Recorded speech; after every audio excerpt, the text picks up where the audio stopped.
Philadelphia, Mississippi, 1964. The legacy of racial hatred is about to be challenged, but not without a fight. Before it would end, 3 civil rights workers would vanish, drawing the eyes of the world to the quiet community.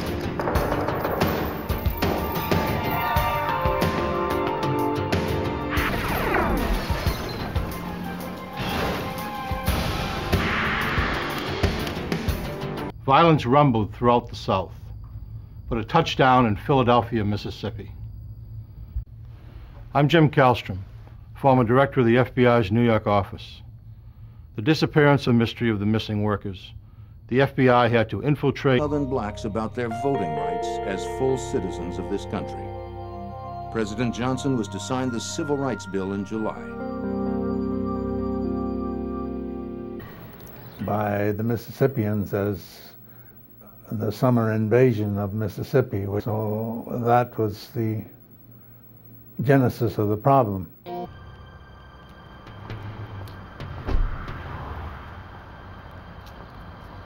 Bob Moses was one of the summer project organizers.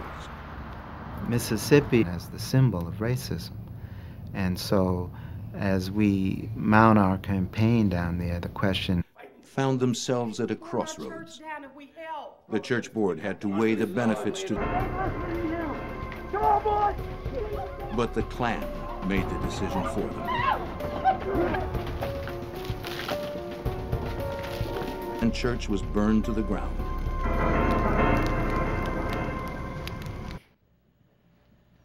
Just wondering if I could... The FBI called the file Mississippi Burning, or My Burn. They conducted their own investigation. The Klan members had obscured their faces. Witnesses recalled seeing a man in a truck wearing a sheriff's hat, suggesting that local law enforcement was involved. It wasn't surprising. Many in the South resented the federal government's intrusive push for integration. Local law enforcement often worked to maintain the racial status quo. the mood is defiance of the federal government. So you're going to defy any attempt by the federal government to change this. They're viewed as the enemy, right? So it's not just that black people are the enemy, the federal government is also the enemy. Jim Ingram, now the commissioner of the Mississippi Department of Public Safety, was an FBI agent in Jackson in the 60s. Back then, it was a thankless job. But we travel the state. We might be in Natchez, we might be in Philadelphia, we might be in Hattiesburg, working violent crimes committed against citizens of Mississippi. Therefore, we were away from our homes, and we would receive threats. Snakes were placed in mailboxes. There was always that threat, you better lock your car. You never knew what you might find in your automobile when you return. And also you had threats against your person and family.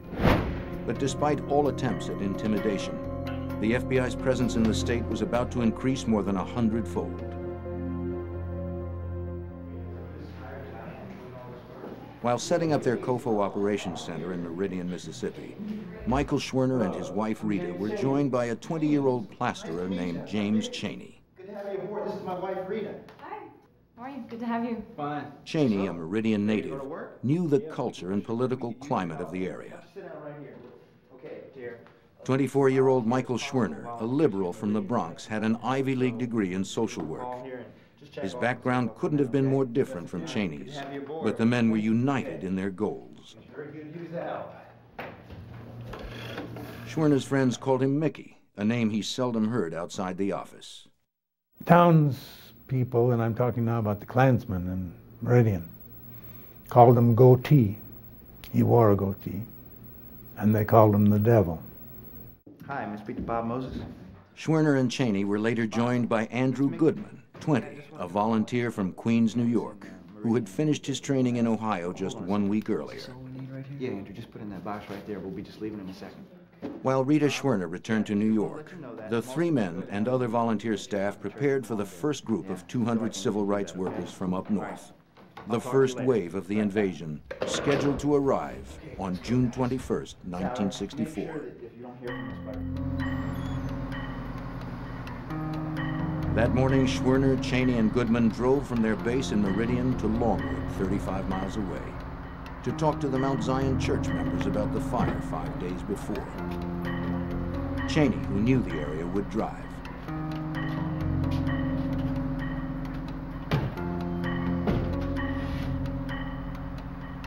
As the vanguard in the march to freedom, the men knew that trouble likely lay ahead. Their ground rules were unambiguous. Stick to the main roads, cooperate with authorities, and never travel at night. They planned to be back that afternoon. Schwerner told his staff to call the COFO office in Jackson if he didn't phone in by 4 p.m. He never made the call.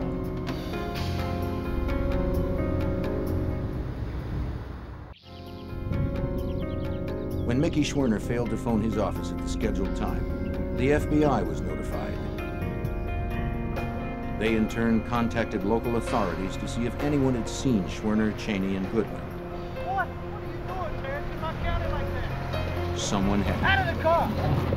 According to Neshoba County Deputy Cecil Price, the trio was returning from Longwood that afternoon when he pulled them over outside of Philadelphia, Mississippi, 38 miles from Meridian.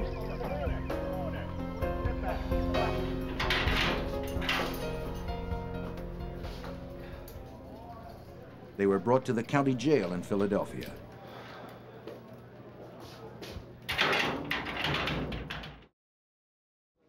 Another one. Cheney was booked on a speeding charge. I need to make a phone call. The others were held in connection with the burning of Mount Zion Church. What do you know about that? Nothing, sir. Cheney was locked in a cell designated for black prisoners. Schwerner and Goodman shared a different cell. All you have to do is make sure that you're polite. Say yes sir, no sir. They weren't allowed to make a phone call until dinner time, hours after their 4 o'clock call-in time had passed. According to another person sharing the cell, when the jailer's wife told Schwerner he could make a collect call, he declined. No one knows why.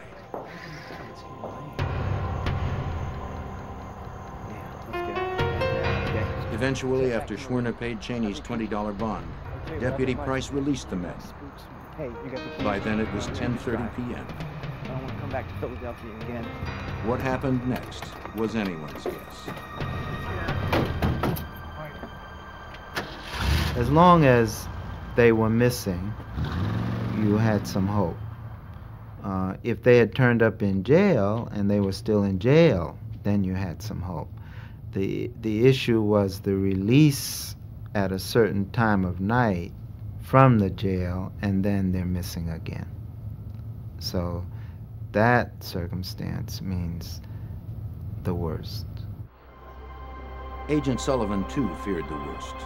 He suspected that the civil rights workers weren't simply released, but more likely handed over to the Klan. This was a type of crime that I was familiar with. The lockup and then give away the prisoners instead of releasing them. I was familiar with this sort of thing.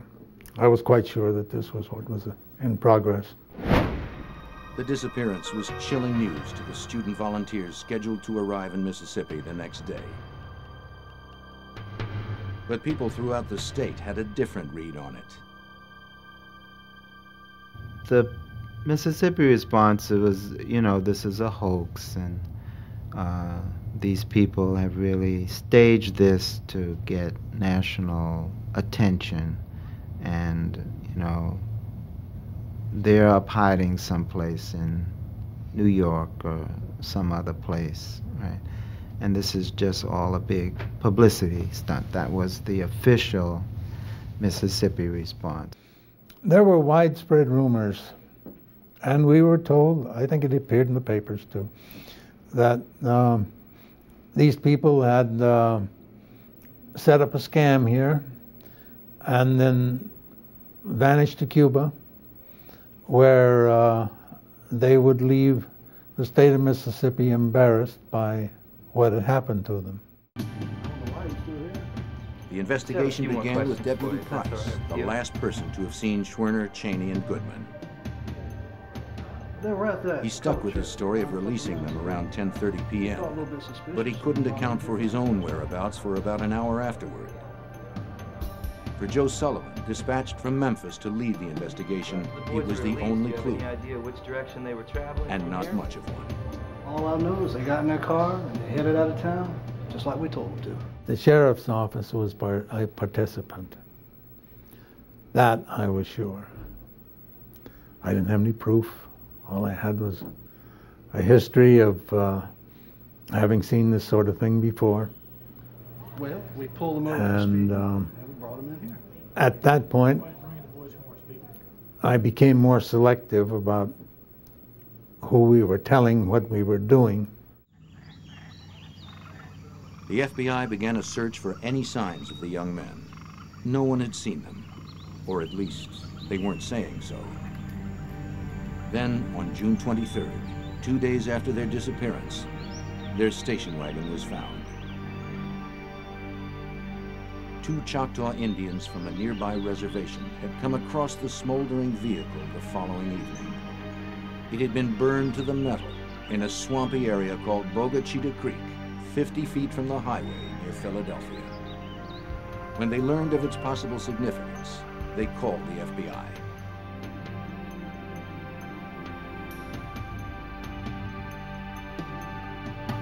Special Agent Jay Cochran was dispatched from Washington. An expert in firearms and explosives, he'd seen more than his share of civil rights violence.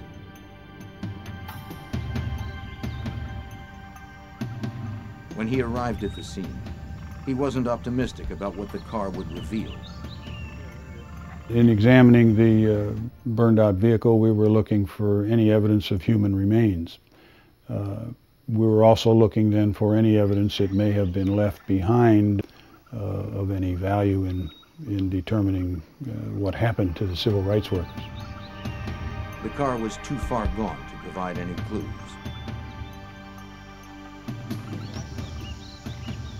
But nearby, investigators found something more promising. A watch later identified as belonging to Schwerner, and keys to the car.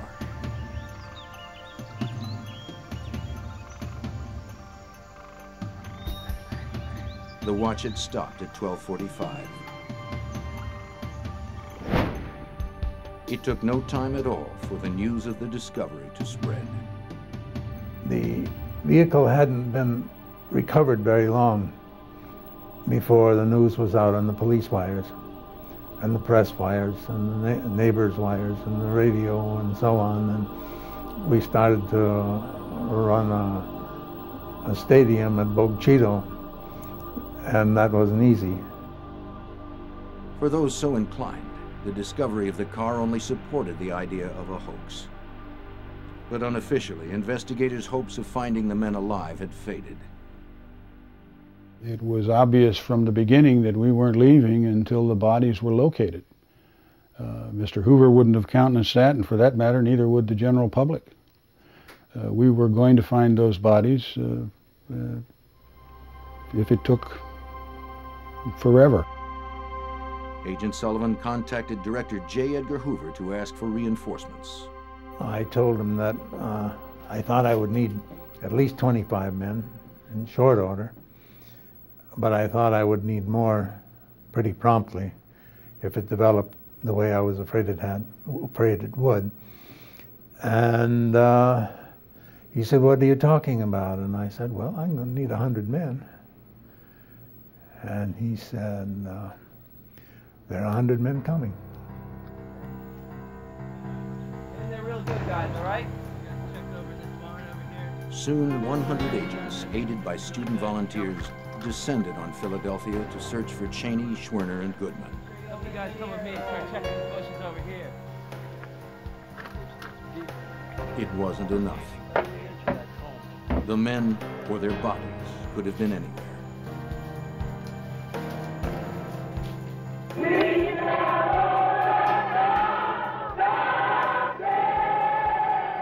Against the backdrop of this agonizing mystery, student volunteers stormed the bastions of the Old South, trying to register black voters. Dixie fought back with all it had.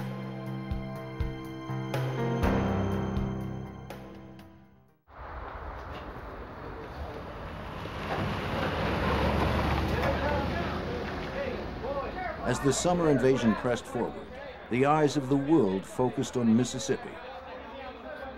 In Neshoba County, Deputy Price and Sheriff Lawrence Rainey rebuffed the press. They felt the disappearance of the 3 civil rights workers didn't merit the attention it was receiving. And still the search continued.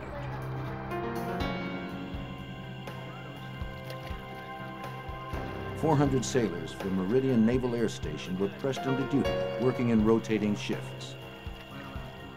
Woods were scoured, rivers were dragged. Then the FBI received word that a body of a black man had been pulled from the Mississippi River near Vicksburg. They went to investigate.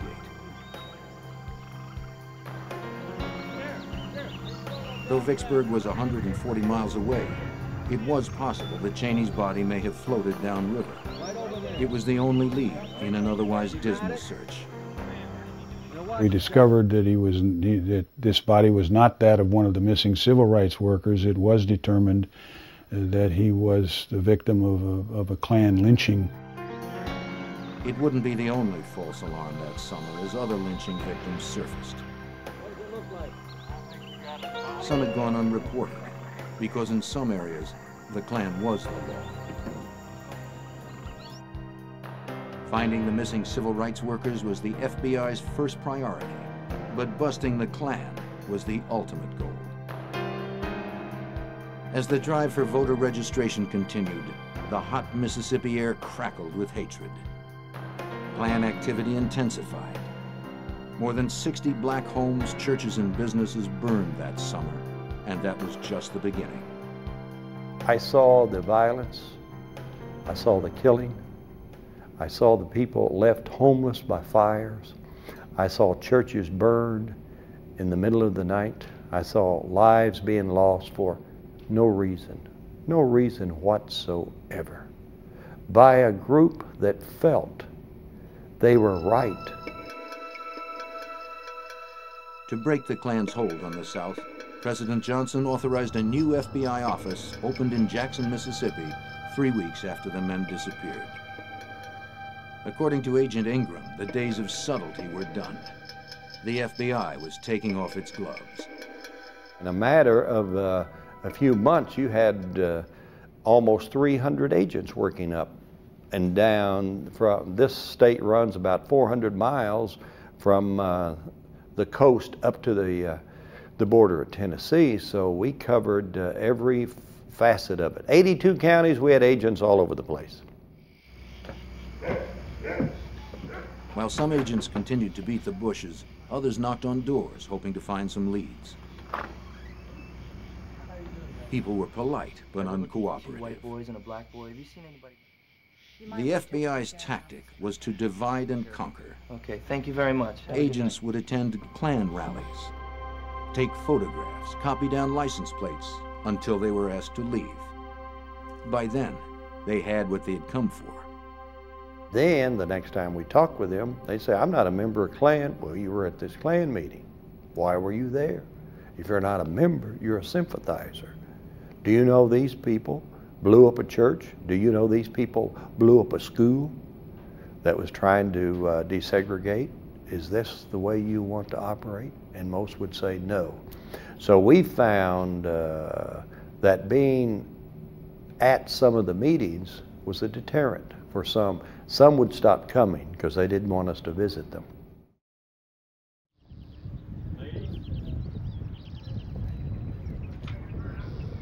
Others required more persuasion. Agents were assigned individual Klan members to watch over from a distance. If a bombing or other act of violence occurred, it was the agent's duty to call that Klansman to account for his whereabouts. Before long, you know, they did not like being summoned out of bed at 3 o'clock in the morning when a crime was committed 4 counties away, but after a while the wives said, "Hey, I don't want this anymore. My kids do not want it." And so before long you could talk with them and they understood where you were coming from. You got to know each other on a first name basis. Soon informants started coming forward. Some were housewives, detectives with stories to tell. Others were Klan members haunted by conscience who could provide some small piece of information away from the curious eyes of their neighbors.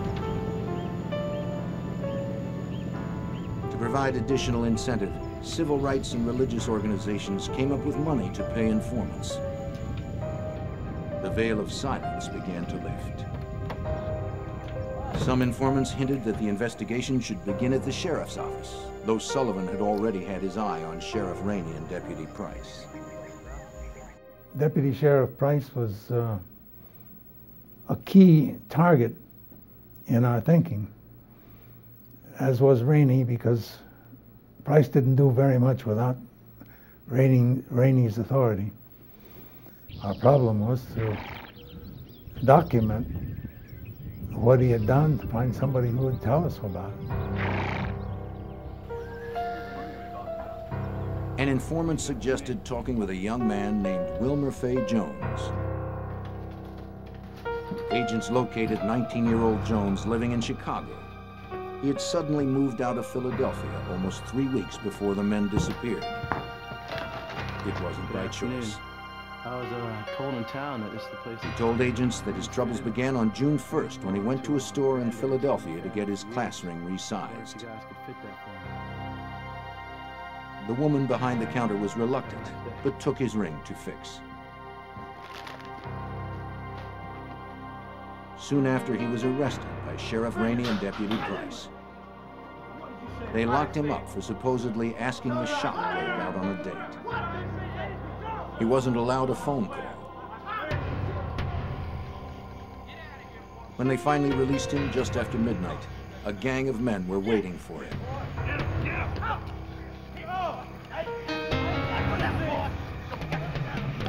They roughed him up and forced him into a truck. Get in the car! Get in! Get in!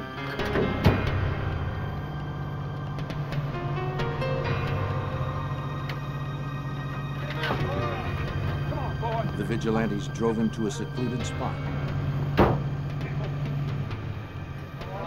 They tried to force him into confessing that he had asked the clerk out. Better tell us, boy! He swore his innocence.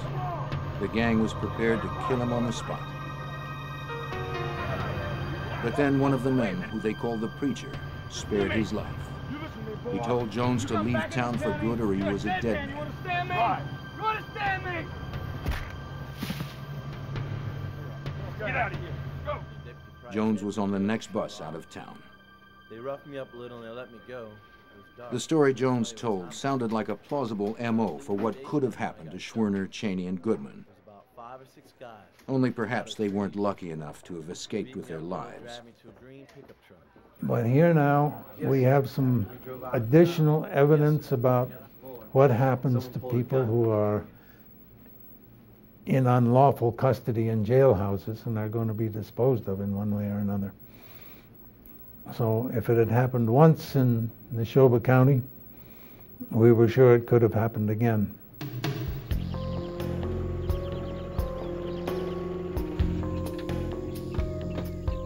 Believing that Jones may hold the key to the location of the civil rights workers' bodies, agents had him take them to the spot where the gang roughed him up.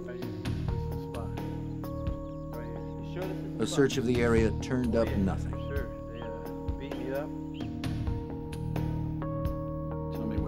But there was one informant that Sullivan was keeping to himself, slowly cultivating, winning his confidence by degrees. Sure, your identity will never be revealed. This informant spoke under terms of total anonymity. His identity is protected even to this day because his life may still be in danger. He's known only as Mr. X.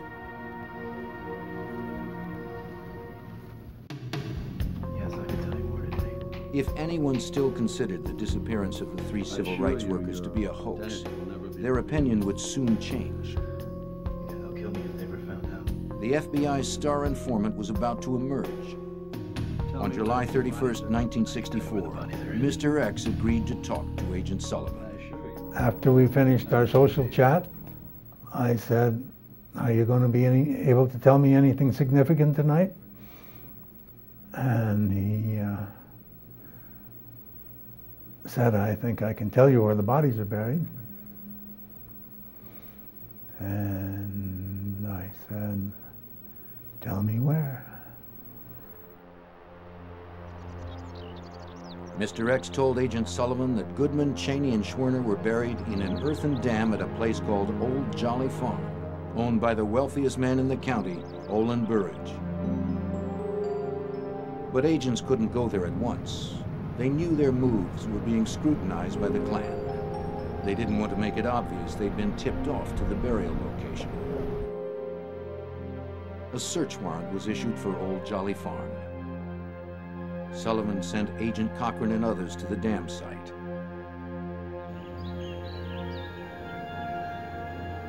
When they arrived, they realized this was no job for probing rods and shovels. The earthen mound still under construction was 550 feet long, 20 feet high, and 10 feet across at the top. If the bodies were here, they weren't merely dropped into graves. Rather, the dam was built on top of them. Agents wanted to keep the excavation a secret. That would be difficult now. They needed an outside contractor with bulldozers and other heavy earth-moving equipment to extricate the bodies. According to Special Agent Jay Cochran, there were some concerns about the safety of the crew. It was decided to utilize armed agents in a convoy of the heavy equipment from Jackson to the location where we would begin using the equipment. On August 4th, the equipment was in place. The contractor was asked to advise them how best to clear away the earth layer by layer. Cochran talked to him and said, can you give me an estimate as to what the construction cycle was on this dam?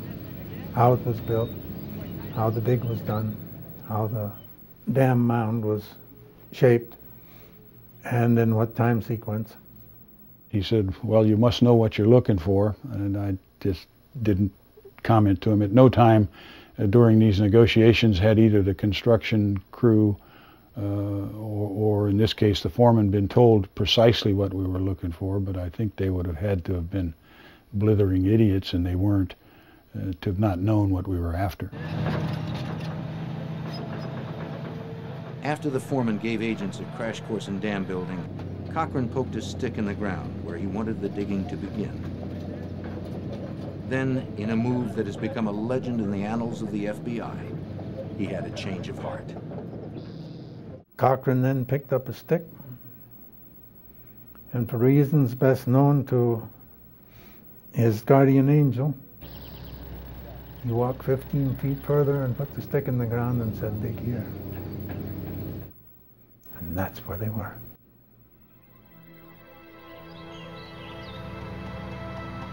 The job, beginning at 8:30 in the morning, progressed slowly. By 2:45, the pit was 13 feet deep, and the pungent smell of death was unmistakable. The machines were moved aside in favor of more delicate garden trowels. As the sun beat down, the odor rose up and poisoned the air. Flies swarmed, ushering in the agent's grim success.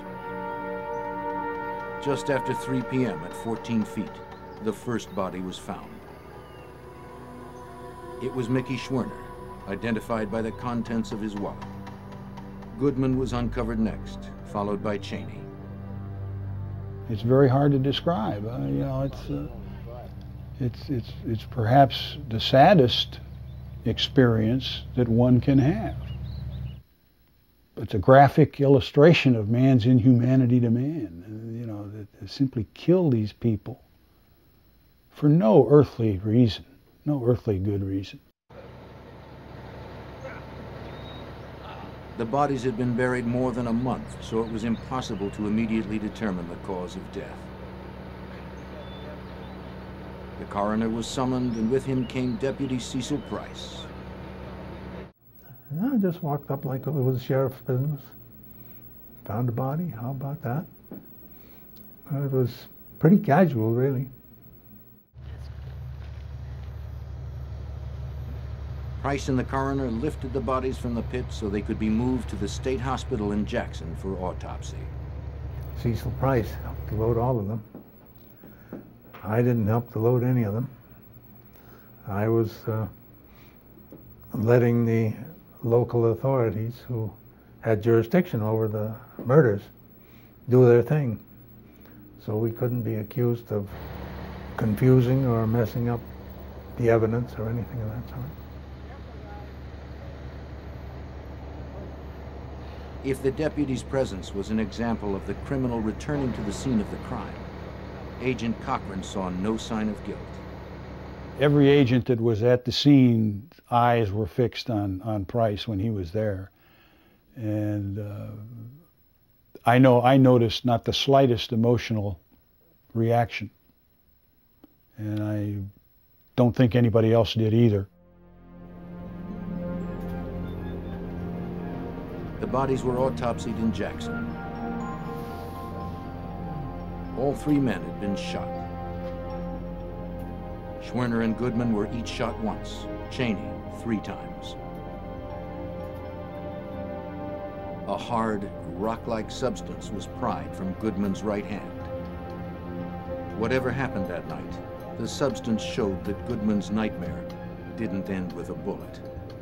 Upon subsequent examination of that substance at the FBI laboratory, it was determined to be clay similar in makeup or consistent with the clay composition of the soil at the dam site. This would tend to suggest that at the time Mr. Goodman was laid in his grave, that he was still alive.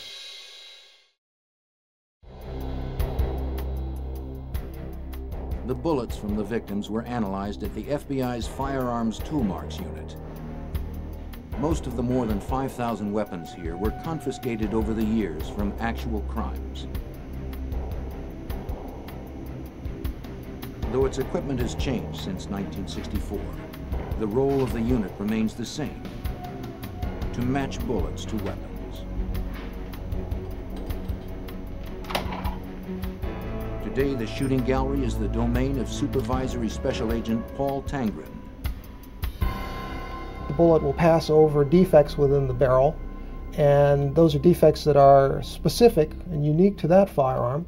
And that pattern of marks it picks up passing over these defects is like a fingerprint for that gun.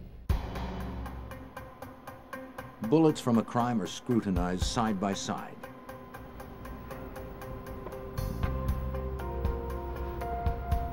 If they were shot from the same gun, the comparison microscope would form a seamless image of the marks on both bullets.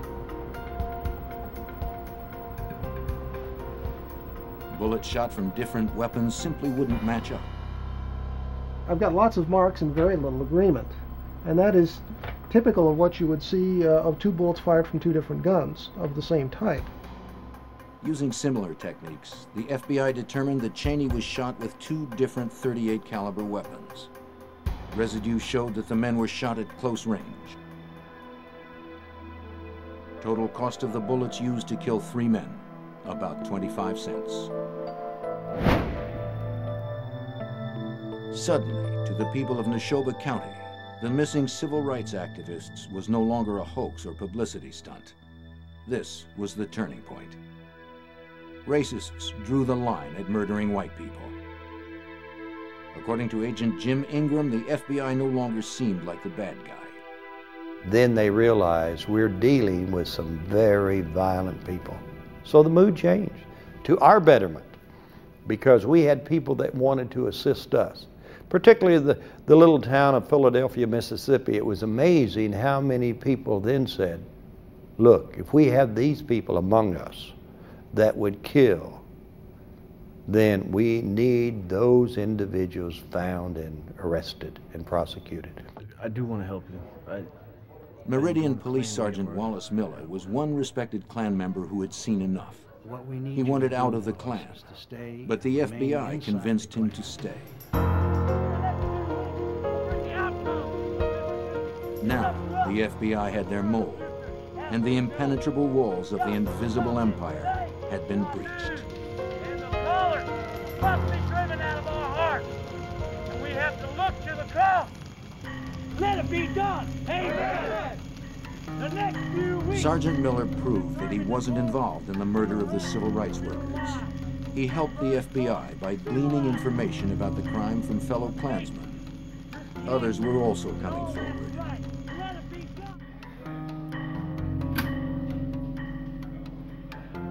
Nobody knew that anyone else was talking. The information started to flow. From interviews with various informants, the FBI compiled a list of names of Klansmen who may have been involved. The same names kept coming up. Agents learned that the murders were the plan of Sam Bowers, the first Imperial Wizard, or head of the White Knights of the Ku Klux Klan of Mississippi. His right-hand man was Edgar Killen, known as the Preacher, because he was one. He was also apparently the same preacher that spared the life of Wilmer Fay Jones. So we had informants that could give us direct information. We had individuals who actually were involved in the shooting that gave us signed confessions. Confession led to confession. Slowly, a picture of the events that night took shape. Going down in Louisiana. Sir, I need to make a phone call. It was a plan of horrible simplicity. While Schwerner, Goodman, and Cheney were in jail, Deputy Price notified Preacher Killen, who rounded up fellow Klansmen.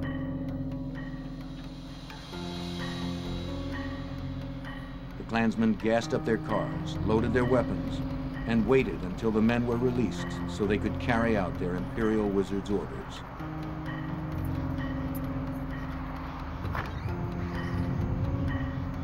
When the civil rights workers were released at 10:30, the Klan was ready. Let's head back to Meridian. How'd they treat you? Okay, but I didn't like it there. Yeah, spooks. Hey, you got the keys? You just drive. I don't want to come back to Philadelphia again. Let's get out of here.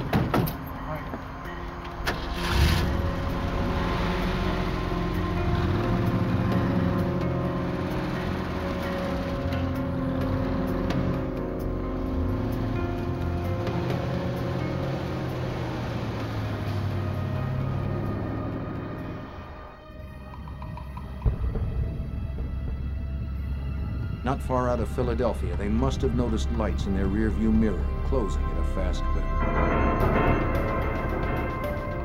They sped up to try to outrun them, topping 100 miles per hour.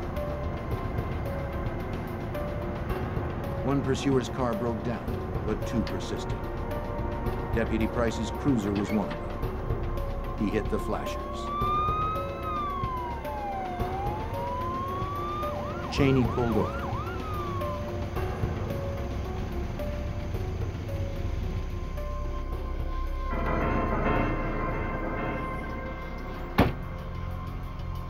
With you, boy.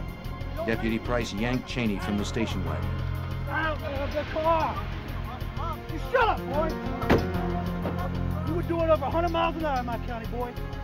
Don't make me chase you like that. You see them like... Schwerner and Goodman were escorted into the back of the patrol car. Get out of there! Whoa! As Cheney started to follow them, Price clubbed him with his blackjack and shoved him into his car. Get off, boy!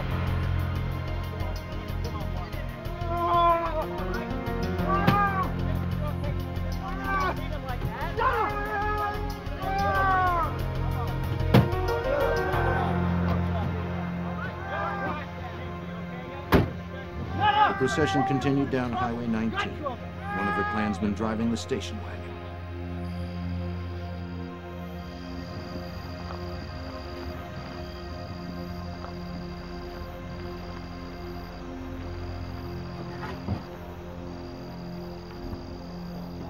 The murders occurred without fanfare. Schwerner was the first to die. The cars stopped on a dirt road. Schwerner was pulled out of the car, spun around, and shot point blank.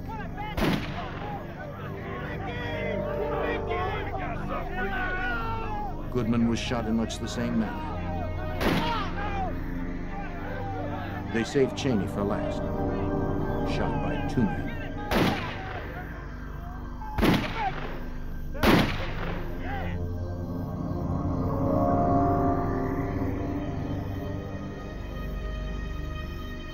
bodies were loaded into their station wagon. They were driven to Old Jolly Farm, where the bulldozer operator waited in the darkness, ready to conceal the evidence under 14 feet of clay. Last, the station wagon was driven to the swamp. Gas was poured over it. A match was struck.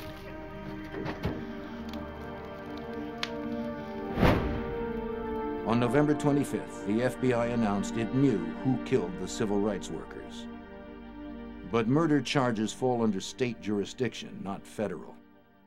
The best the FBI could hope to do was to convict on civil rights violations. They knew that Mississippi would be unlikely to file murder charges. More than 5 months after the murders, 19 men were charged with felony conspiracy to oppress and intimidate the civil rights workers from practicing their constitutional rights. 2 more were charged with having knowledge of the crime. All made bail and were released. A pretrial hearing was set for December 10th. When you realize the scope of the physical evidence that we were able to capture, the pictures of the dam, the pictures of the bodies, the post-mortems, the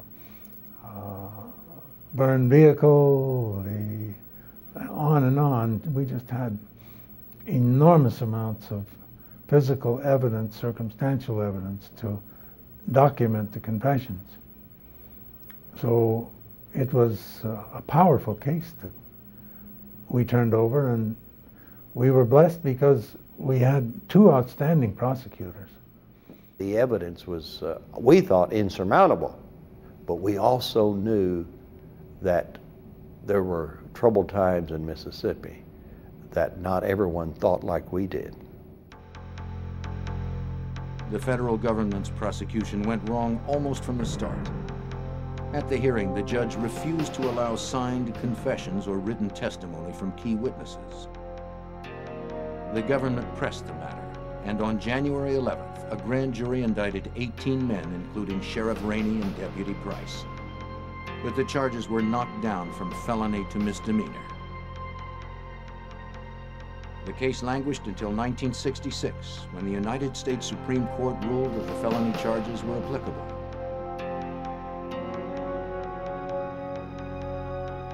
Three years after the murders, on October 9th, 1967, the trial was held at the federal courthouse in Meridian. For 10 days, the nation awaited the verdict. But none came. The jury was deadlocked.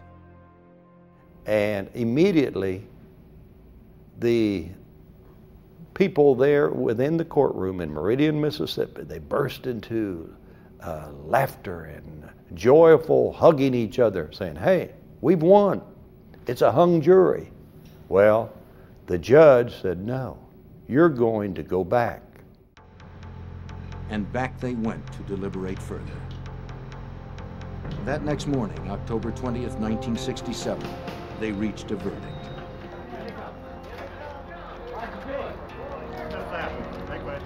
Of the 18 men charged, 8 were ultimately found guilty of civil rights violations, including Imperial Wizard Sam Bowers and Deputy Cecil Price. It took more than 3 years for justice to be served, and even then, it was delivered only in half measures. Bowers received the stiffest sentence, just 10 years. Cecil Price received 6. Sheriff Rainey and the preacher were acquitted. None of the men indicted was ever tried by the state for murder. Many of them still live in Mississippi, and though there's talk of reopening the Myburn files, all evidence in the case was destroyed years ago by court order. The hatred that split the nation was not so easily eradicated. According to civil rights activist Bob Moses, what happened in Mississippi marked the beginning of the great changes to come.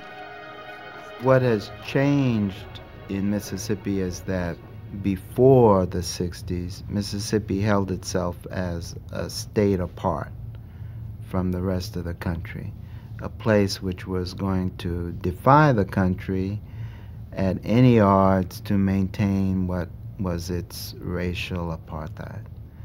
And now it's indistinguishable from the rest of the country. So Mississippi has become like every other state in the country. Donations helped to rebuild Mount Zion Church. It has become a shrine to the three men who came here hoping to make a difference, and who succeeded in ways they could never have anticipated. Nicky Schwerner and Andrew Goodman were buried in New York. James Chaney's grave is in the hills outside of Meridian, where it bears the scars of vandals.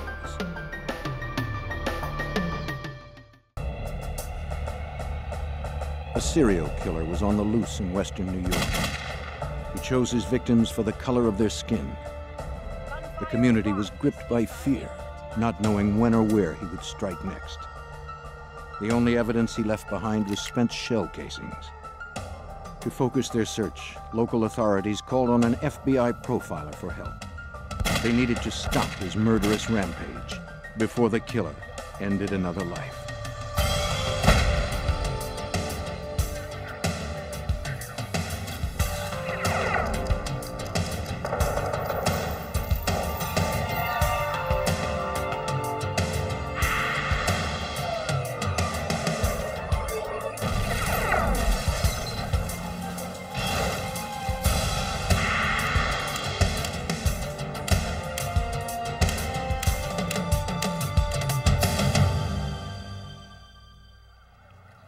In Buffalo, New York, a sniper targeted African-American men. He held a city hostage and threatened to ignite a racial powder keg. And it looked like others might be following his bloody example. I'm Jim Kallstrom, former head of the FBI's New York office. When it became clear that physical evidence alone wasn't enough to corner the killer, FBI profilers developed other means. Their work provided the only hope of flushing him out and connecting him to his crimes.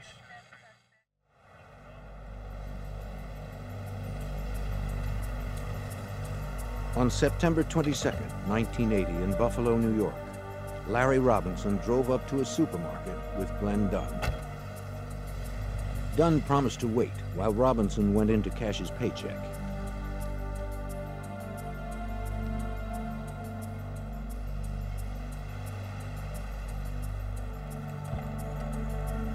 While he waited, Dunn decided to step out of the car for a cigarette.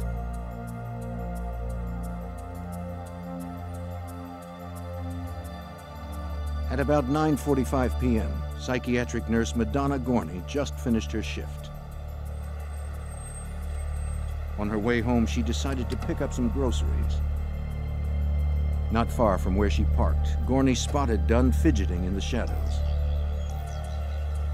She was alone and felt unsafe. There had been robberies in the area, and Gorney did not want to be another victim. She headed straight for the lit entrance, where she passed another man who appeared to be waiting for a ride.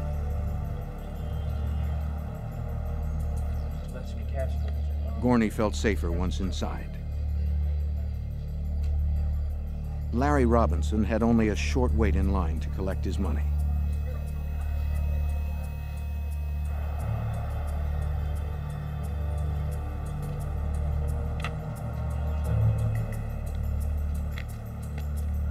Looking for his ride, he noticed Dunn's car parked at the end of the building.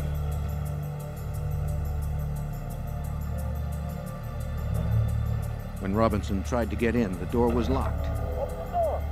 Dunn did not respond. Robinson came around to the driver's side and discovered Dunn was not moving. He was bleeding from the head. Robinson ran back into the store to summon help.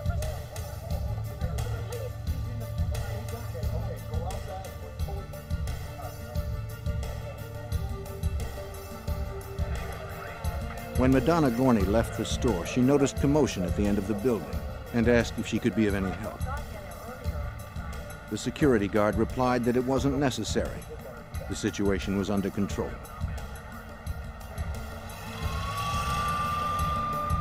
With 3 bullet wounds to his head, Dunn was in critical condition. Paramedics struggled to save the young victim. His heart had stopped. Efforts to revive him were futile. He was pronounced dead on arrival. When police informed Dunn's family, they discovered he was only 14 years old. A forensics team searched for clues to the killer's identity. Fingerprints lifted from the car belonged to Dunn and Robinson. The blood was confirmed as Dunn's. The only trace left by the assailant was spent bullet casings.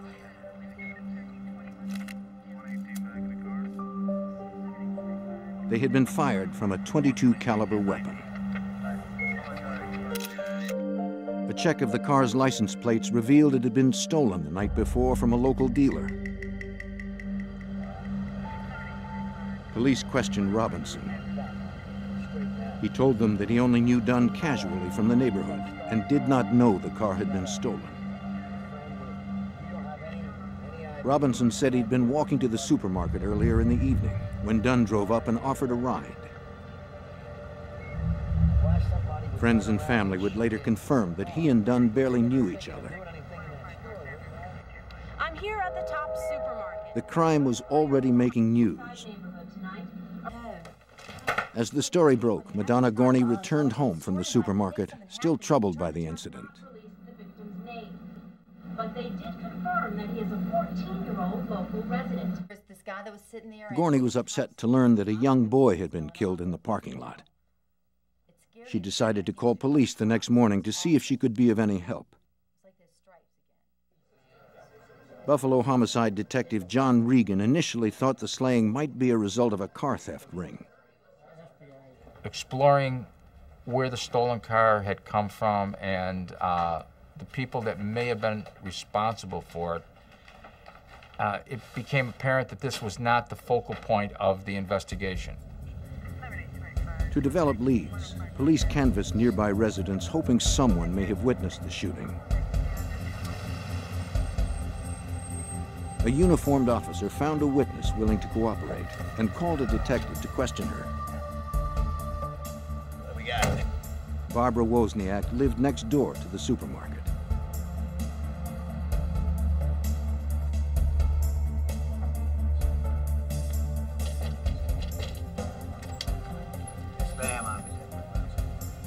She told the detectives that she had heard the gunfire and seen the assailant. Well, we just start from the beginning. At around 9:45 on the previous evening, she was cooking when she heard 3 pop-like sounds.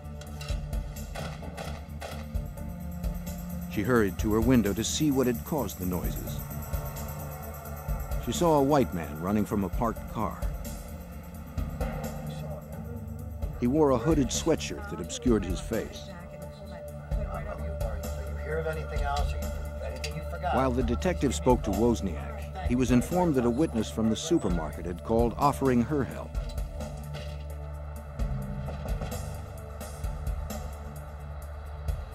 It was psychiatric nurse Madonna Gorney. The real reason I called was because a 14-year-old kid had been killed in that car the night before, and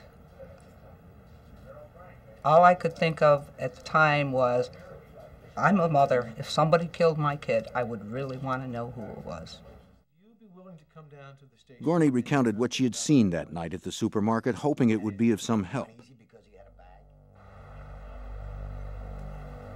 When I pulled in, I noticed a man standing under the lamppost near the edge of the parking lot. When I got out of the car, I purposely walked farther away from him, with the idea that, yeah, I was alone, it was dark. If he was standing there, he was probably up to no good, and I didn't want to be part of it. Anxious, Gorney looked for other people who might be of assistance if she were to become a victim of crime. My first reaction was, wow, there is somebody else out here.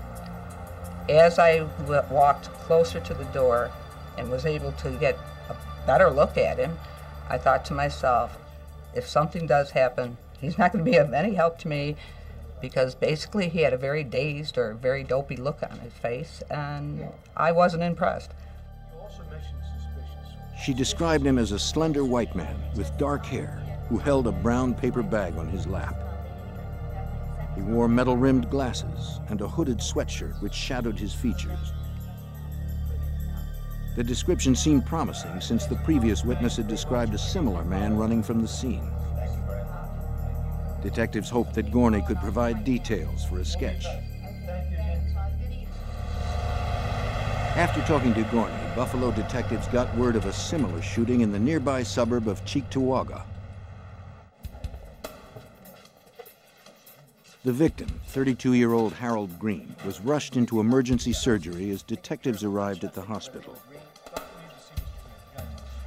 His situation was critical after being shot in the left side of the head with .22 caliber slugs.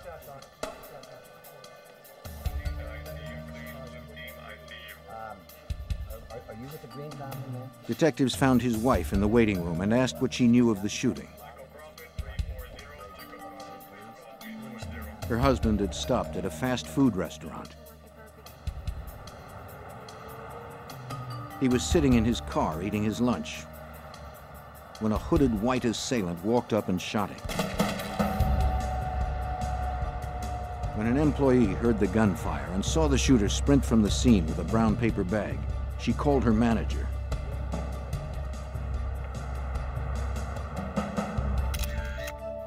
The method of this attack resembled the one from the night before. Detectives speculated that there was a possible connection between the two victims. Mrs. Green said neither she nor her husband knew Glenn Dunn or his family. Her husband was a successful engineer and a pillar in his community. He moved in different circles than the teenage car thief. Investigators found the two victims shared nothing in common. Green died without regaining consciousness. Only one piece of evidence linked both shootings. Lieutenant Thomas Rowan of the Cheektowaga Police Department led the forensic investigation. We had our first piece of hard physical evidence that connected the shooting in Cheektowaga at the fast food restaurant, the shooting which took place in Buffalo, New York. That single fact that tied everything together was spent cartridge casings from a .22 caliber. At that point, it was only identified as a firearm because we didn't know what type of firearm had produced the spent shell casing. That same night, homicide detectives were summoned to another shooting. It was the third attack on an African-American man in less than 36 hours. 31-year-old Emmanuel Thomas had been killed while crossing a residential intersection. From eyewitness accounts, the investigators pieced together the chain of events. An hour earlier, Frenchy Cook left the home of his friend Emmanuel Thomas.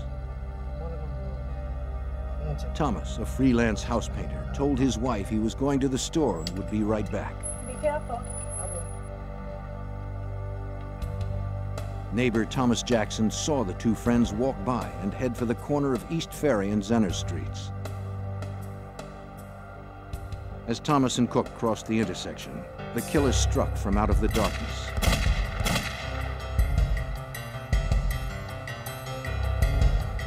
With a gun concealed in a paper bag, he shot Thomas several times in the left side of the head. Thomas collapsed to the pavement. Frenchy Cook was in shock. He never saw the assailant approach. He did not know anyone that would want Emmanuel Thomas dead. A teenage witness who saw the shooting from across the street described the suspect as a hooded white male, around 5'8" or 5'9". The forensic team retrieved .22 caliber shells resembling those found from the previous shootings. They were sent to the lab for comparison. Detectives had little else to go on. In this particular case, we had two common denominators. We had black men and we had a .22 caliber weapon that was used to kill them. Other than that, there were no connections between the victims, either collectively or even singly, and no connection with a shooter. Startled investigators came to the realization that Buffalo had a serial killer on the loose. Police had no leads and only one apparent motive. Assistant District Attorney John DeFranks was called in to monitor the case. We uncovered no evidence that there was a robbery motive. We uncovered no evidence that this was a situation involving bad blood between the attacker and the victim. What we had was an assassin randomly shooting people on the basis of race. With the identity of the racist assassin unknown, the press dubbed him the .22 caliber killer. He was already on the prowl for his next victim.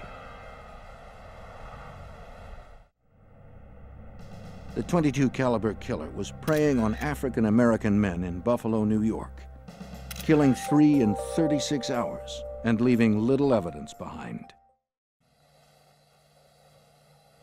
Emmanuel Thomas had been the killer's latest victim, gunned down crossing the street in front of his home. Medical examiners performed an autopsy. They found powder burns near the entry wounds.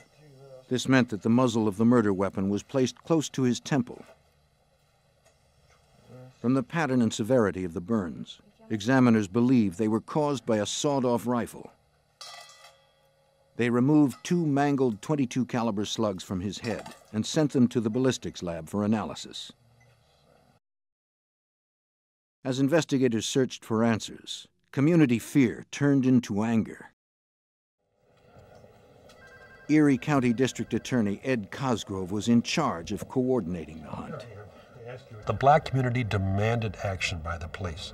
And of course, because of the nature of the attacks, and because of the psychotic nature of the person ultimately responsible, it wasn't going to be an easy task.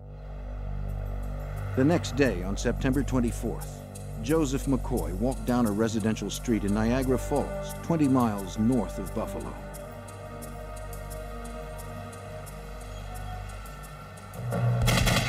In front of a church, the 43-year-old man was ambushed and killed. A witness described the shooter as a slender white man dressed in khakis. Once again, police found nothing but .22 caliber shells at the scene. The shells, along with the slugs extracted from the victim, were sent to the Erie County Department of Central Police Services to compare to the others. Lieutenant Thomas Rowan conducted the ballistics analysis. In this case, it presented a rather difficult challenge to the firearms examiners and to law enforcement, is that the bullets themselves, as it went into the body, they broke up, they disintegrated, and broke into tiny little pieces, making specific identification of the weapon from the bullets inside of the victims very difficult, not impossible for the firearms examiners. The shell casings could tell them more. Every gun leaves specific marks on a shell when it fires. The firing pin, ejector, and extractor from a weapon make impressions on the casings. For examiners, this is the gun's fingerprint. They found that the markings on the casings from the 4 crime scenes all matched. The relationship of the firing pin impression, the ejector, and the extractor marks suggested fairly early on that a specific type of weapon was used, and that was a Ruger Model 1022. The 4th shooting sent more shockwaves through the black community, and investigators still had no suspect. Local officials had no answers. They called on the FBI for assistance. Special Agent Chip Mrazowitz realized the case had the greatest urgency for the community. It was important for the FBI to get involved in this case because there were African Americans being killed in the area, and everybody was scared to walk the streets, daytime and nighttime. A composite sketch was rendered by an FBI artist who worked with several witnesses that had gotten glimpses of the killer. The sketch was circulated through patrols, newspapers, and television. Police also carried the sketch door to door, hoping that someone would recognize the suspect. When thousands of calls began to pour in, Detective Regan realized the composite did little to focus the investigation. Basically, the composite sketch was like Everyman. As a result of it being published, I think we got somewhere around in the neighborhood of 6,000 calls that had to be checked out. And one of the fears really is that you may actually get the suspect, and because you've done so many of these, it becomes routine and you don't pay attention. That's the ultimate fear, that you go right by the man. While local investigators tracked down leads in the Buffalo area, FBI agents pursued those outside of Erie County. Leads were followed in Pennsylvania, Ohio, all of New England, and across the border in Canada. To have that many leads, we were occupied 24 hours a day. We were looking for one lone white male who possibly could be walking next to you in a street or having lunch with you at some cafeteria, and you don't know if you had the .22 caliber killer next to you. On October 8, 1980, workers on a construction site in the Buffalo suburb of Amherst came across an abandoned taxi on the service road of the New York Thruway. When no one returned to move it, they contacted the state police.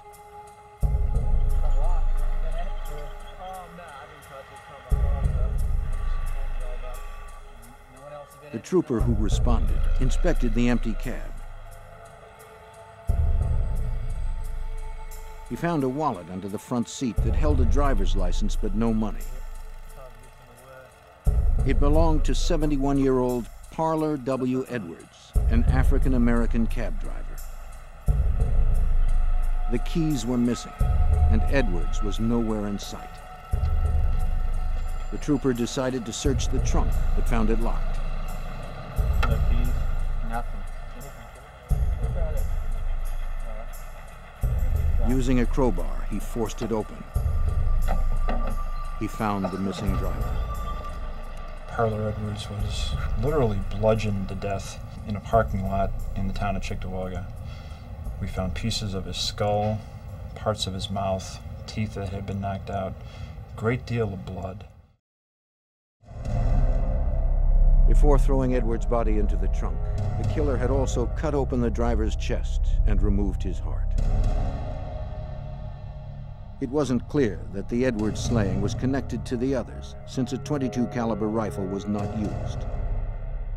The fact that he was a black male certainly raised suspicion in the minds of the investigators. Said, could the killer have now progressed to mutilation of the body in this case? No one knew for sure. Perhaps it was an isolated incident perpetrated by a copycat killer. Manpower dedicated to the murders swelled to 150 personnel from various agencies. The hotline rang 24 hours a day. No calls led to a suspect. With community pressure mounting, the frustration grew for Special Agent Richard Farai. In this case, we had several crimes occurring. We had no evidence to indicate who that person was responsible. And for an investigator, it was extremely difficult for us to accept the fact that we could not find anything that could identify this person positively. Early on October 9th, a water worker was driving towards a dock area in the town of Tonawanda, just a few miles from Buffalo.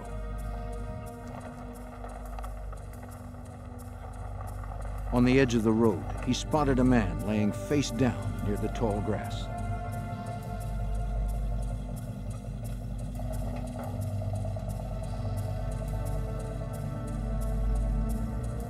The worker approached and saw that the man wasn't breathing.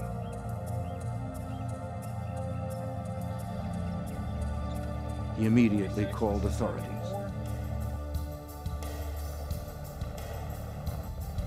They arrived within minutes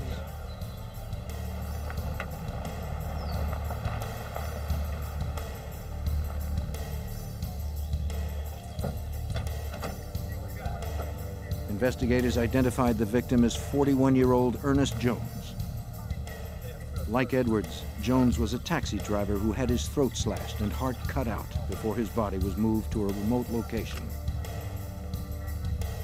He was the 6th African-American male to be murdered in the Buffalo area in less than 3 weeks. Authorities were baffled. With little evidence to guide them, they weren't sure if one person was responsible for all 6 homicides. Only one aspect linked the first 4 shootings with the deaths of the 2 cabbies. Basically what you have is the 4 shootings which are definitely linked. You have the 2 cab drivers who are linked to each other, but not necessarily to this. There's controversy even within the police, within teams of investigators as to whether or not they're connected. Agents and local authorities had no way of knowing if there were 1 or 2 serial killers out there killing black men. By October 9th, 1980, 6 African-American men had been found slain in the Buffalo area. Authorities were not certain that only one person was responsible. In just 3 weeks, the serial killings had split the local community along racial lines. District Attorney Edward Cosgrove led the investigation. It's hard to even describe the community mind at that time. There were demands for action all over from the black community for the police to stop what was happening here. I had press conferences that were attended by the national press. Everybody descended upon Buffalo, and everybody wanted answers from me. I didn't have the answers. The story made national headlines. A $100,000 reward was offered for information leading to the arrest and conviction of the .22 caliber killer. President Jimmy Carter took notice. With the wedge of civil rights violations dividing the Buffalo community, the president declared the investigation a federal case. Local lawmen now had the full resources of the FBI at their disposal. As federal agents began sifting through the collected information, another incident rocked upstate New York. On the night of October 10th, Colin Cole slept in Buffalo General Hospital. Cole was an inmate from a local jail, recuperating from a drug overdose. Just as visiting hours were coming to a close, a man walked down the hall of the 7th floor looking for Cole's room. The recovering addict gasped for breath as the man tightened the ligature. A nurse administering medication surprised the strangler. He fled, leaving Cole alive.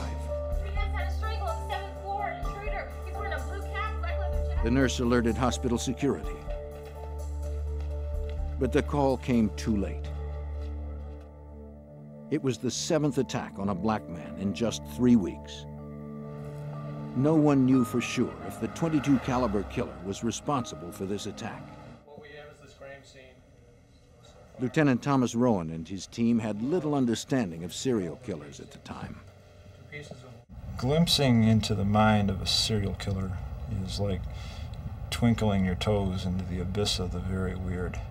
You're never really sure what's there. Local investigators needed someone who was more familiar with these types of offenders. They called upon John Douglas of the FBI Behavioral Sciences Unit to provide a profile of the .22 caliber killer. Through this process, Douglas would provide the team with insight to the killer's psychological behavior. Currently senior analyst of APBnews.com, an online crime news website, Douglas spent 20 years pioneering the science of profiling. A profile is designed to come up with the most probable offender. Its goal is to eliminate a lot of false leads. An attempt is being made as well to maybe refocus the investigation of law enforcement or possibly reinforce the investigation by telling them that you're on the right track here. Douglas was on the next plane to Buffalo. During the trip, he familiarized himself with the case files. You have to walk in the shoes of both the subject and walk in the shoes of that victim to truly understand really what took place during that assault. I'm going to be asking myself the question, why? Why this victim? He confirmed what local investigators believed. The only connections among the 6 murder victims were their race and sex. They were black men who had been chosen by at least one killer as targets of opportunity. The strangled survivor, Colin Cole, was not a random victim since he had been sought out in his hospital room.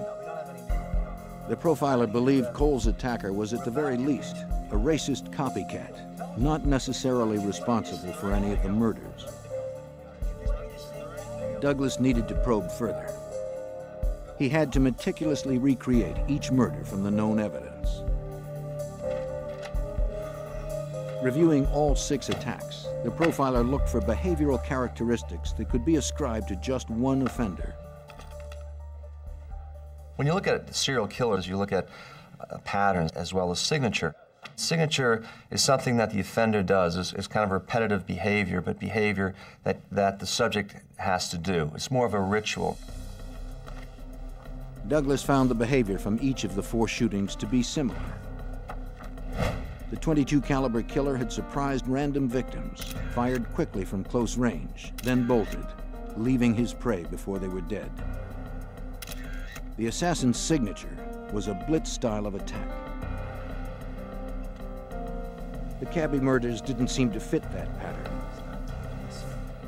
In those 2 cases, the killer had severely bludgeoned the victims, mutilated them, then dumped them far from where they were killed.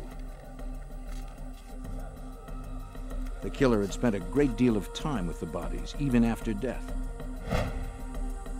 To Douglas, this suggested 2 different killers. There are different types of serial killer.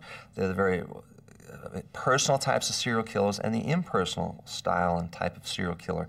The personal type of an offender wants to look in the eyes of the victim, and they want to spend hours, if at all possible, with their victims, be in a position of total control and domination. That's what really is going to turn them on.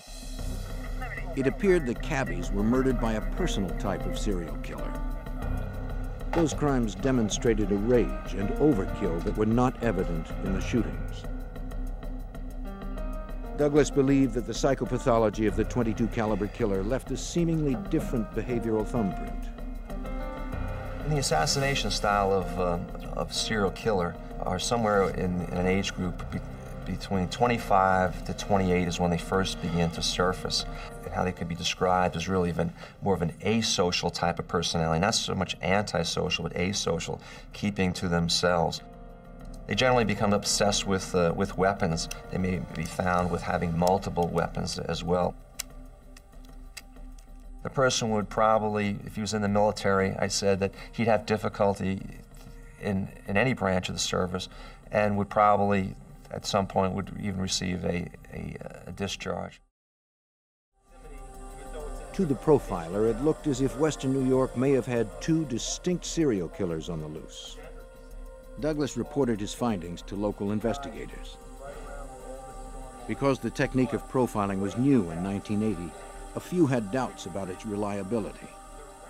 Some people look at this as this is some type of voodoo or witchcraft. I mean, how are you able to determine, for example, age of the offender? And actually, it's pretty easy once you do enough of these cases. From his experience with similar cases, the profiler added that the .22 caliber killer would most likely be an avid hunter, having a history of menial jobs. Douglas stressed that it was up to the local team to find or eliminate suspects based on his profile. This is a good tool, but really it's you. You're the people up there, you police, you're going to solve the case. I'm not going to solve the case. To me, this is the easy part. I'm just going to try to help you maybe refocus the case, give you an idea, paint a portrait of the offender, but really you're the one who's going to knock on the doors and wear out the leather soles and come up with the suspect. A national all-points bulletin of the .22 caliber killer's profile was received by law enforcement agencies around the country. Investigators had a description, but still had no name. Late in 1980, the FBI and local police searched for leads in the unsolved murders of 6 black men from western New York. Hoping to focus the massive investigation, an FBI profiler was called in to assess connections between the cases. He believed it was possible that 2 distinct racist killers were responsible. 2,000 suspects were interrogated, but police made no arrests. Buffalo wasn't the only city in New York State facing terror in the streets. 400 miles southeast, in New York City, a knife-wielding attacker was terrorizing Midtown. Commuter Ivan Frazier was the victim of a subway knifing 3 days before Christmas. Blocking the attack with his arm, he survived and reported the assault to the NYPD. At 1:25 in the afternoon, Ivan Frazier noticed another rider talking with an attractive woman. To Frazier, it appeared the man was trying to pick her up. The woman seemed annoyed and got up to exit at the next stop. Frazier returned to his article.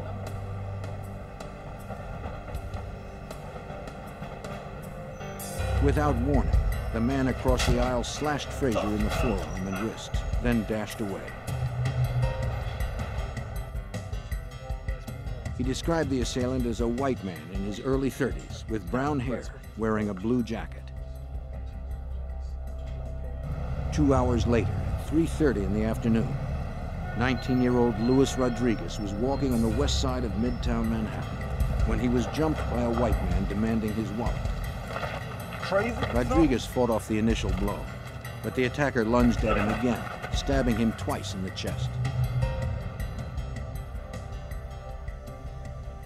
Before he died, Rodriguez described him to police as a white man with brown hair, wearing a blue jacket. 3 hours after Rodriguez, Antoine Davis was found stabbed to death in front of a Midtown bank. By 10:35 p.m., Richard Renner died in front of a hotel on 49th Street. He was also stabbed. By 11 p.m., the killer was back on the subway looking for another victim. He spotted Carl Ramsey. In the dim light, no one noticed the knife. Bleeding severely, Ramsey crawled out of the subway.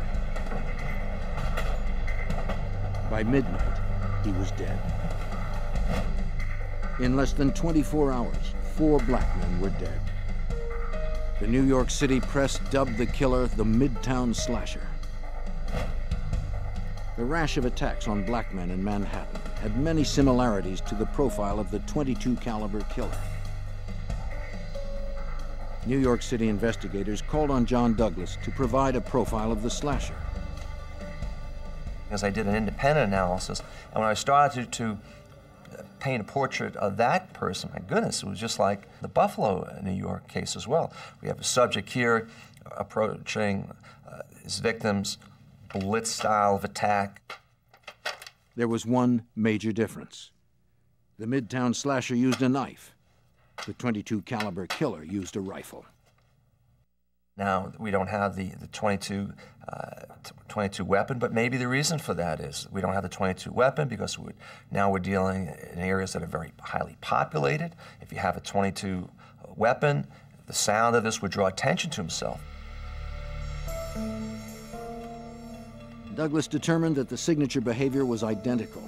With a gun or a knife, the assailant attacked in the same way. By late December, District Attorney Cosgrove realized something else that bolstered the profiler's conclusion. During that period of time, there had not been any assaults here in the city of Buffalo. It was quiet with respect to the activity of this .22 caliber assailant. By the early weeks of 1981, the killer seemed to have disappeared.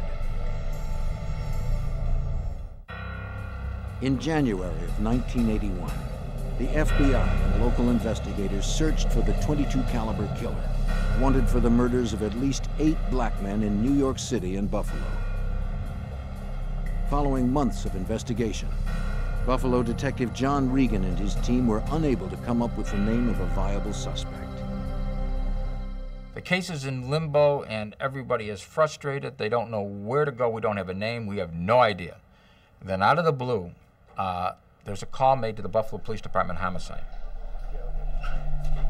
An officer from the Army's Criminal Investigative Division in Fort Benning, Georgia, made the call. Interested in coming down and seeing what we have. The Army was holding a 25-year-old Private Joseph Christopher on charges of assaulting a fellow soldier. On January 13th, 1981, Private Christopher attempted to stab an African-American enlistee. While he was in custody, Christopher tried to castrate himself with a razor. When Captain Dorothy Anderson began administering medical aid to the prisoner, he began muttering that he'd killed black men in the New York and Buffalo area. He didn't know the exact number of his victims. It was just something he had to do. Troubled by his story, Anderson reported it to the Army's Criminal Investigative Division. She told the CID officer of Christopher's ramblings. The CID officer remembered receiving an APB on the New York killings. He called the Buffalo Police Homicide Division as instructed by the teletype. For District Attorney Cosgrove, this explained why the killings had stopped in New York State. From the time of our discovery of the second cab driver's gruesome death until almost Christmas of 1980, when we had the killings, the 4 killings in New York City, there had been a cessation of attacks, and apparently that was when Joseph Christopher was in the Army down in Georgia, as we later found out. The FBI and the police finally had a name: Joseph Gerard Christopher. Agent Mrazowitz and his team compared Joseph Christopher's background to the .22 caliber killer profile. He was pretty accurate. He described him as a white male, but early 30s, a loner. Possibly, if he were in the military, he would be hospitalized. He would be seeking psychiatric care. Prior to being in the military, he would have had menial type labor. As soon as you had the name Joseph Gerard Christopher, you knew that that profile matched. Investigators tracked down several friends and acquaintances of Christopher's. Detective Lobb, talk to you a moment. David Robinson had been a friend of the suspect for over a decade. Are you familiar with a gentleman named Joseph Christopher? They often shot target practice and went deer hunting together at Christopher's family cabin.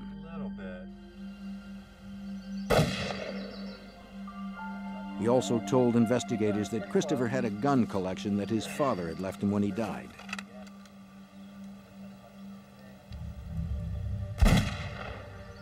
The collection included a .22 Ruger rifle, but Robinson never saw one that was cut down.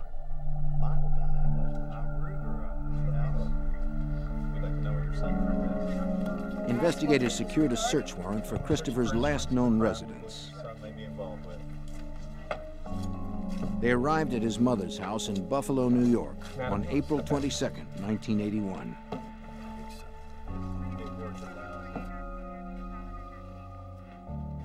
Looks like our boys are real neat housekeeping, huh? In Christopher's bedroom, FBI agents recovered metal-rimmed glasses and khaki clothing that matched witness accounts of the perpetrator's apparel.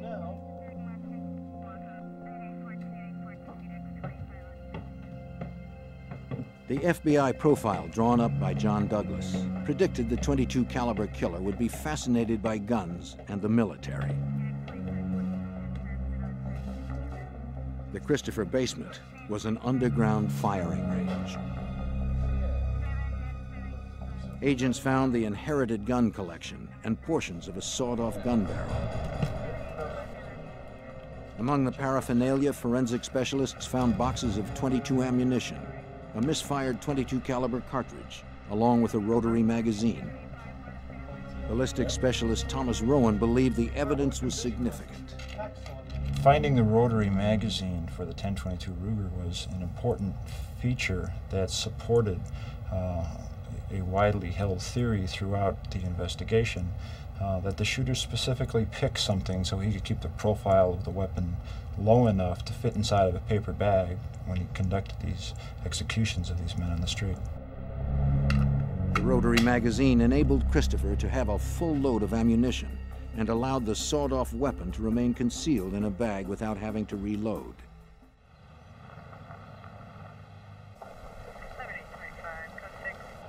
A second warrant allowed investigators to search the family cabin in Ellington, New York.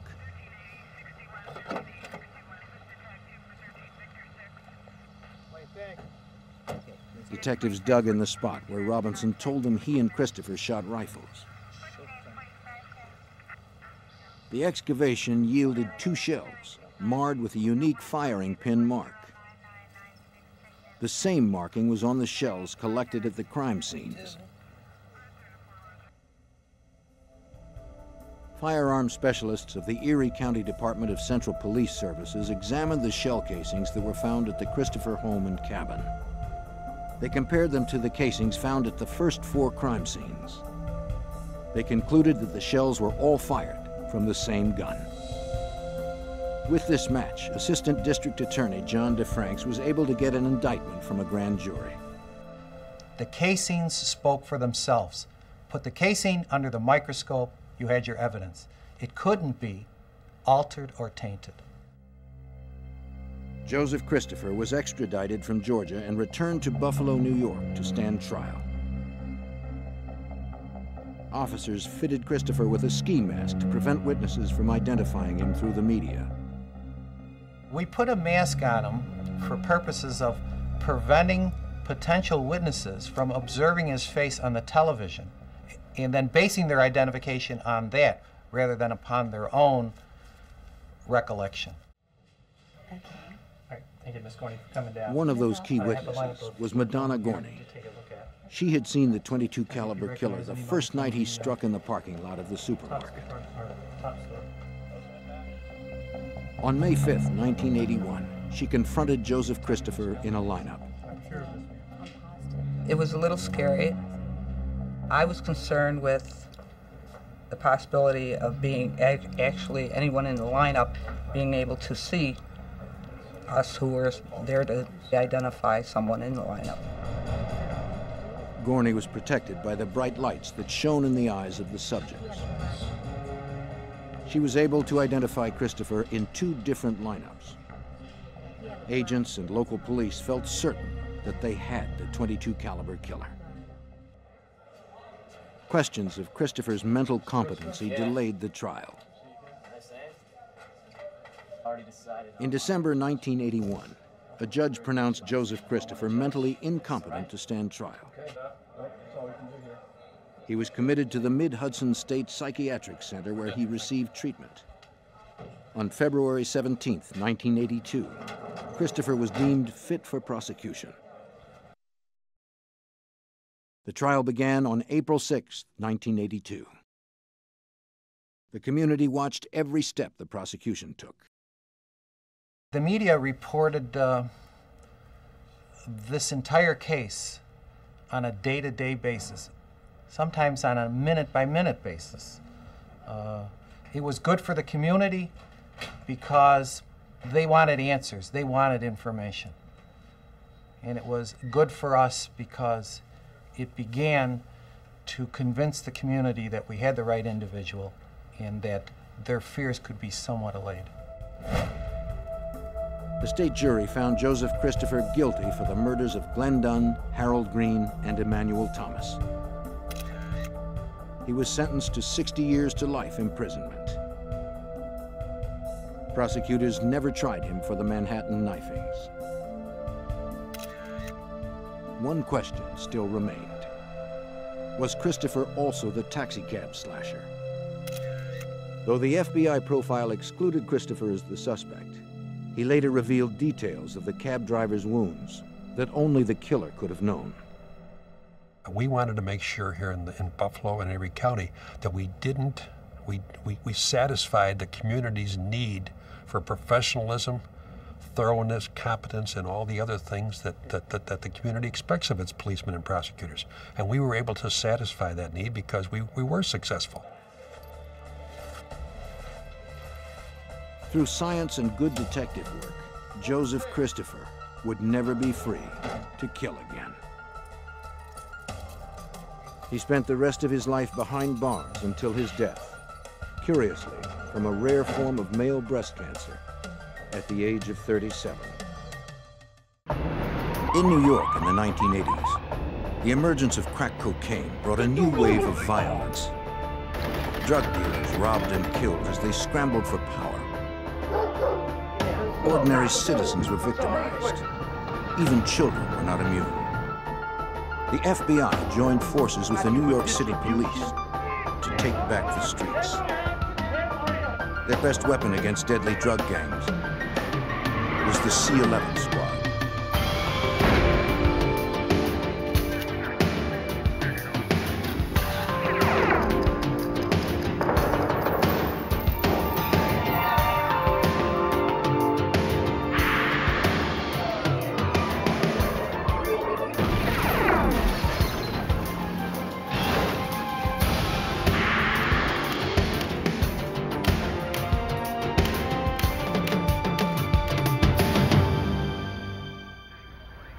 New York City is no stranger to gang violence.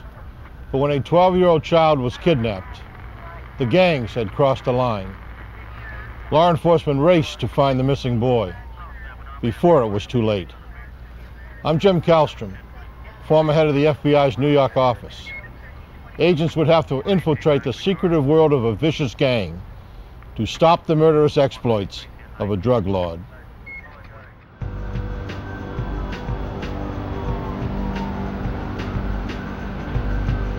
In the 1980s, crack cocaine invaded the Harlem section of New York, as it did many urban areas in America. Over time, the cheap and highly addictive drug crippled communities unlike any other drug had before. With the crack came ruthlessly violent gangs that ruled the streets. No one was truly safe. On December 5th, 1989, 12-year-old Donnell Porter was walking to elementary school alone. He never made it to class that day.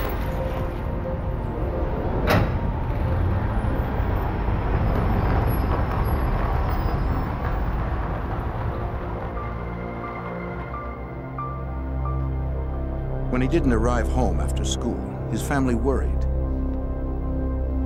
They hadn't been able to find him in the neighborhood. At 9 p.m., Donnell's sister received a phone call. Yeah. A man on the other end said Donnell had been kidnapped. He wanted $500,000 or the boy would be killed. Inside the men's bathroom. The sister said the family didn't have that kind of money. It didn't matter to the caller. Yeah. He warned them not to contact police, then instructed them to go to a restaurant at 125th and Broadway. Behind a trash can in the restroom, they'd find something that would prove he was serious. You got it?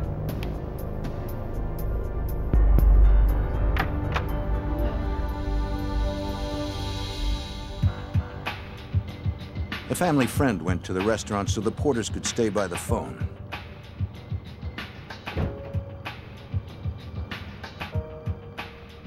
He didn't know if it was a setup.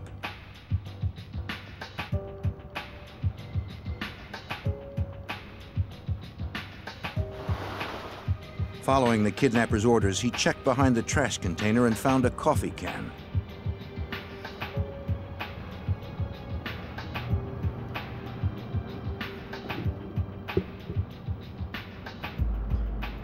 Inside were 2 rings, an audio cassette, and a child's severed finger.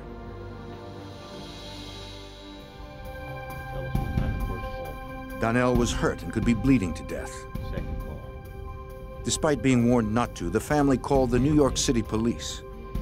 Following you, looking at you, nobody standing around. The family told investigators what they knew. Detectives inspected the evidence. The sister said that the rings belonged to Donnell. They'd been given to the boy by his older brother. On the tape, a recorded plea for help was definitely Donnell's voice. The family told detectives about a second call in which the kidnapper had lowered his ransom to $350,000. It was still far beyond their means. They said they didn't know why they were targeted for such a high ransom. But detectives knew what the family wouldn't say. The victim's older brother, Richard Porter, was a major crack cocaine dealer in the area. Police believe the kidnapping was related to his drug empire. NYPD contacted the New York FBI's reactive squad for assistance.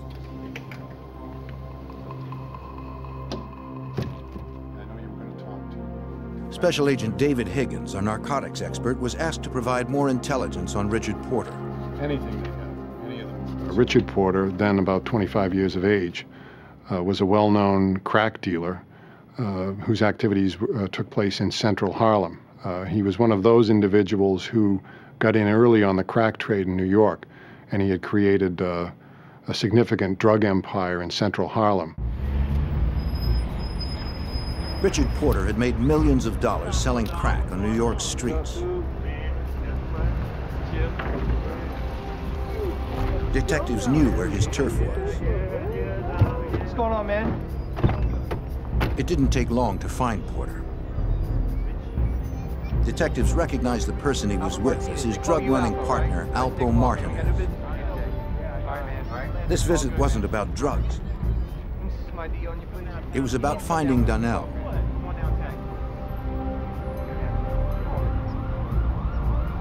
Porter agreed to come to the station for an interview, though he said he didn't know how he could help.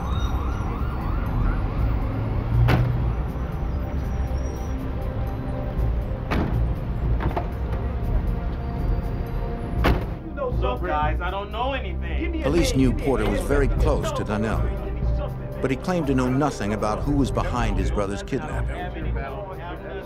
On the streets, these matters are usually solved without the cops.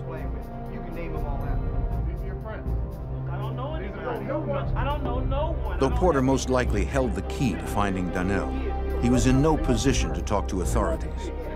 Richard Porter, because of his situation as a drug trafficker, found himself in a ticklish situation legally.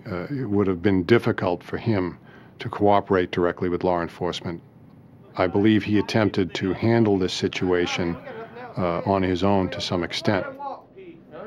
Police had nothing to hold him on. Authorities needed to find someone else to help them. They canvassed the area, trying to gather information on the kidnapping.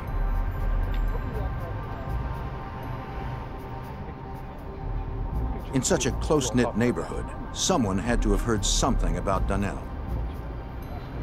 But residents were too afraid to talk. Harlem's violent gangs had a stranglehold on the community.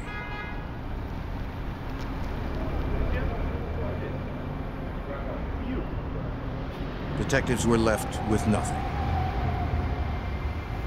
With each passing day, police in NYPD's 32nd precinct knew Donnell's chance of survival decreased. Investigators maintained contact with the boy's family, who were desperate for more word from the kidnappers. A week after the abduction, the family received a note. In it, the kidnappers hinted Donnell was still alive. They demanded their money. But no more ransom calls came. With no clues to the boy's whereabouts and no one talking, police had reached a dead end. They somehow needed to pressure Richard Porter into cooperating, or hope he would pay the ransom to get Donnell back. Then, on January 4th, 1990, a month after Donnell's abduction, the body of his brother, drug kingpin Richard Porter was found in a Bronx park. He had been shot twice, in the head and chest. There would be no one to pay the ransom now. It was widely assumed that Richard's death was connected to the kidnapping and probably the result of a ransom payment gone bad. However, it was noted early on that when his body was discovered, his wallet contained over $2,000 in U.S. currency. His jewelry was there. Apparently his automobile was nearby. So there was some question about what the actual motivations were behind his murder. With Richard Porter's death, investigators lost their closest connection to the abducted 12-year-old. To find another source, they increased pressure on lower-level dealers in Porter's organization.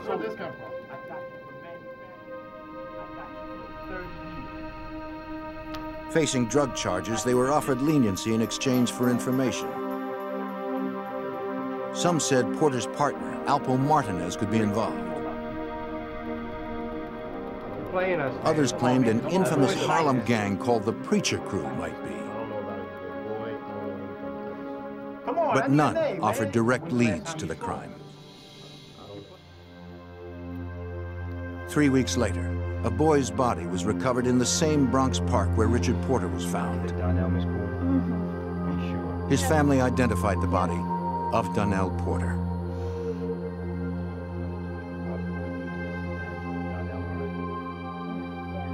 Cause of death was blunt force trauma to the head. The death of a child is always a disturbing event.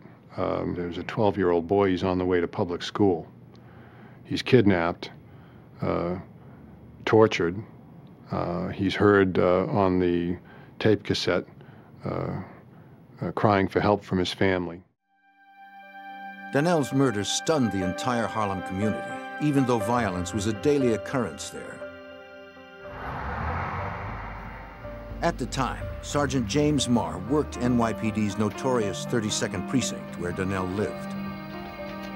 In the late 80s and the early 90s, the 32nd Precinct, which is actually geographically only 1 square mile, was one of the most violent precincts in New York City.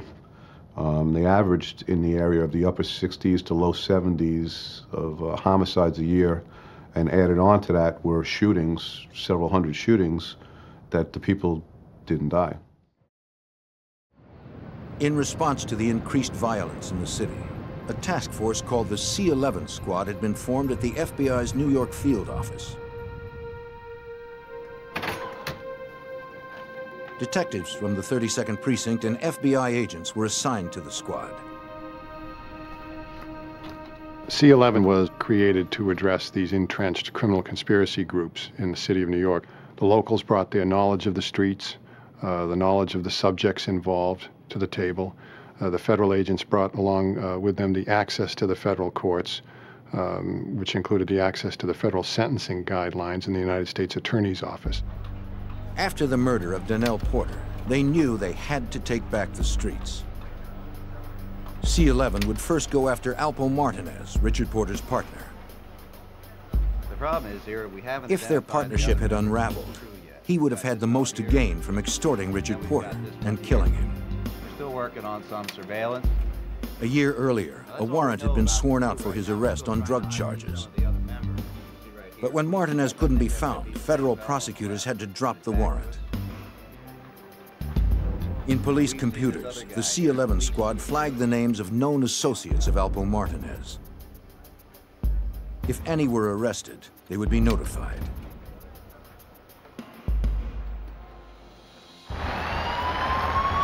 Months later, police in Washington, D.C. pulled over a car after observing its driver engage in a drug deal. The driver was a known courier for Alpo Martinez.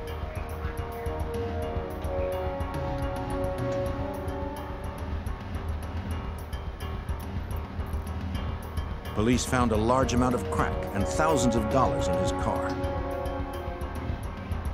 Noting the flag on his record from New York, D.C. authorities would contact the C-11 squad.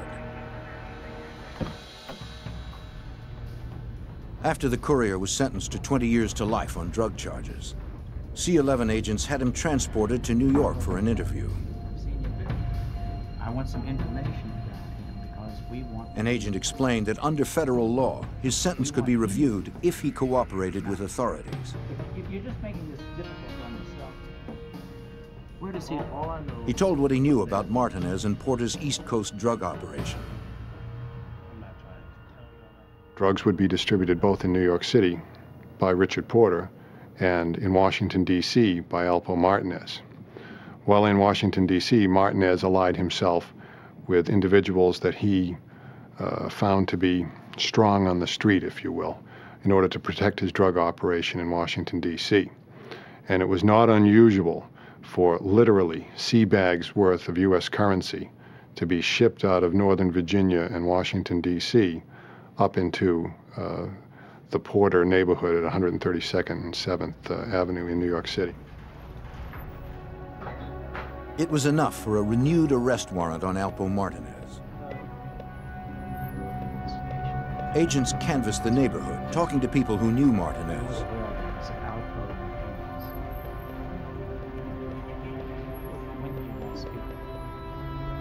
Most were afraid to talk. Eventually, agents learned the fugitive was going to pick up his wife's car at a dealership in northern New Jersey. Undercover agents staked out the dealership. They didn't know if Martinez would show up, but they knew he liked fast cars.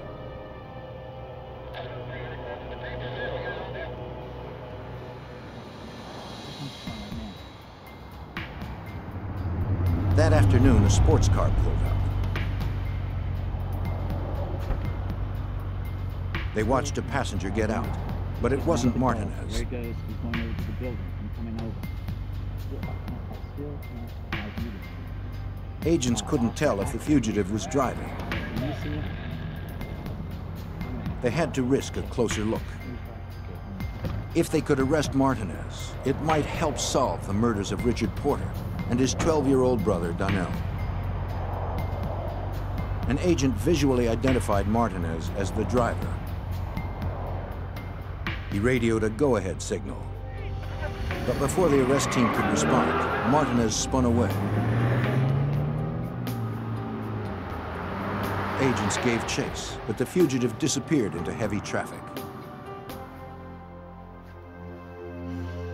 With Alpo Martinez still a fugitive, the abduction and murder of 12-year-old Donnell Porter remained unsolved.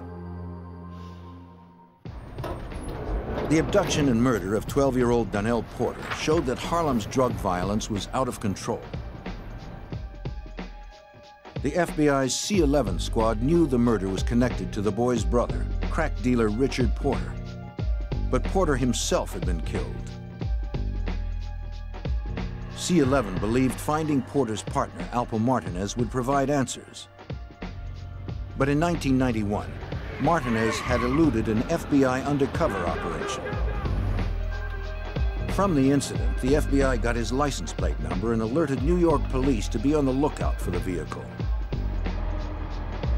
The next day, police spotted it, parked on a Harlem street. They impounded it, hoping it might lead to Martinez. They believed the fugitive wouldn't retrieve the vehicle himself, but FBI Special Agent David Higgins waited to see if he'd send someone. A young lady showed up who claimed to be the true owner. She was the registered owner. Ultimately, a quick investigation established that she was what we call a straw man, or somebody who had stepped forward in order to buy and register the car on behalf of Mr. Martinez.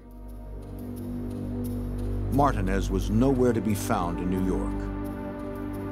Acting on a tip that he had traveled to Washington, D.C., agents set up surveillance at the D.C. home of the fugitive's ex-wife.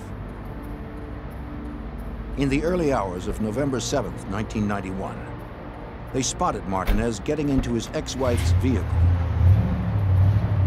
This time, he wasn't driving. As they pulled out, the FBI made their move.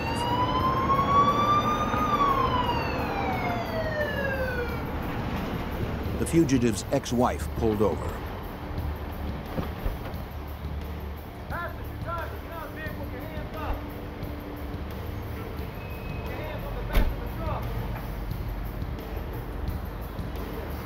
The cocaine in his possession helped cement the case against one of the biggest drug traffickers on the East Coast. Ultimately, Mr. Martinez pled guilty to an indictment in the Eastern District of Virginia, which accused him of trafficking in over 1,000 kilograms of cocaine. The wholesale value of that would be $20 million. Richie Rich, who killed him? Investigators also had evidence against Martinez on several gangland murders. I don't know nothing about that. They told him they knew he was Richard Porter's partner, so he stood to gain from Donnell's and Richard's death. Hoping to avoid the death penalty, Alpo Martinez agreed to cooperate. He admitted killing his partner, Richard Porter. Just like we always do on the weekend or whatever. It didn't seem like Martinez had begun to suspect his partner had been cheating him out of hundreds of thousands of dollars. So then from there,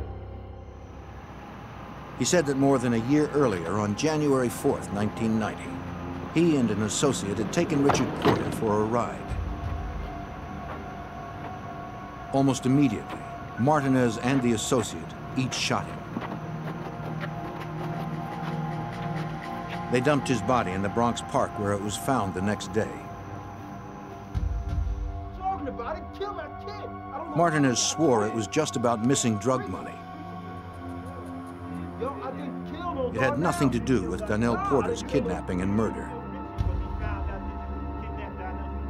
No evidence or testimony linked Martinez to that crime. He went to prison for life. Although they had put away a major drug dealer, the local and federal investigators of the C-11 squad were no closer to solving the murder of Donnell Porter. They reviewed FBI intelligence already gathered on other Harlem gangsters who might have profited from extorting and killing Richard Porter. Porter's known as Richie Rich. We've got a couple of characters. One gang stood out as likely suspects.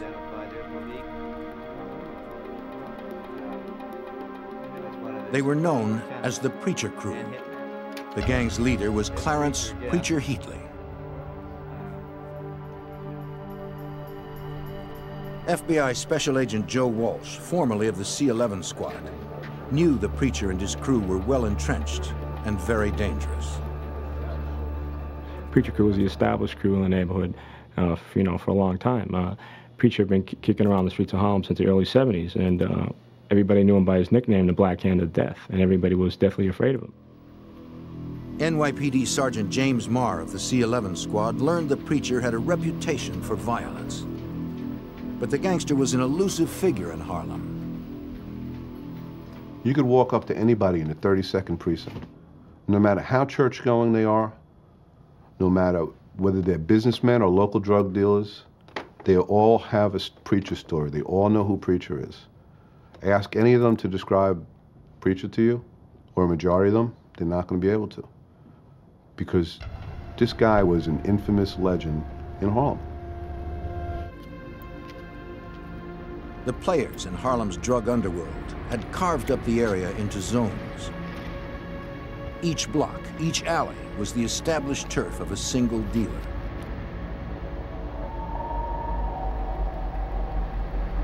Most dealers respected the boundaries. But the Preacher did not. He considered all of Harlem his turf. He made his money not by dealing drugs, but by taxing other dealers. But he was mostly into extortion, extorting drug dealers. These are guys that were violent in their own right. He would go up and claim their car. If a drug dealer looked like he was getting paid, so to say, he was driving a brand new full-size Mercedes-Benz, and Preacher liked that car, that was Preacher's. Those who argued with Preacher paid a heavy price. It was a system that made him a rich man. If you're hitting every other drug dealer on the streets, 2,000 here, 3,000 here, 5,000 there, that's a lot of money. It adds up. And believe me, they all paid, because if they didn't pay, Preacher would pay him a visit, or he would order his people to pay him a visit, and they'd wind up dead. The preacher's history of extortion and violence made him a likely suspect in the abduction and murder of Donnell Porter.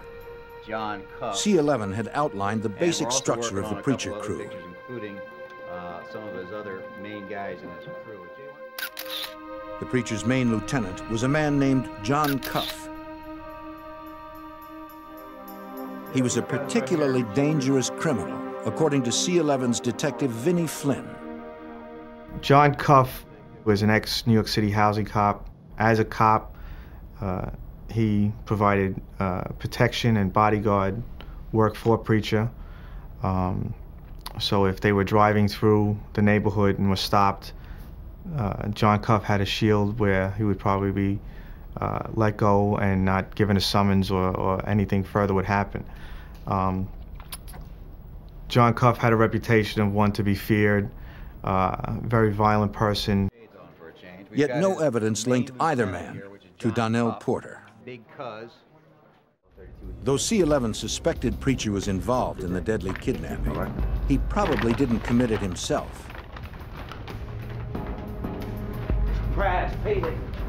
He distanced himself from most of the crimes, having his main lieutenant and other henchmen carry out his orders. I know you got some money. I know you got some money, man. At Preacher's command, their brutal extortion tactics earned them money and kept witnesses too intimidated to talk, effectively insulating the crew against investigation. We go into a bodega or someplace up in Holland, and we'd say, we know he came in here, and the guy would have a cast on his hand. We know he broke your hand, and the shop owner would say, I don't know what you're talking about, and that shop owner would be paying rent, or taxed to Preacher, but nobody would tell us anything. With people too afraid to talk, crimes continued to pile up. On New Year's Eve, 1992, emergency units responded to a call in the Preacher's territory. A man lay dead in his car, the victim of a drive-by shooting.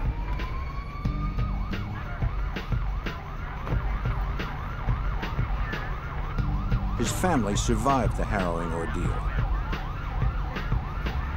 They described how the killers pulled up next to them on the street and opened fire.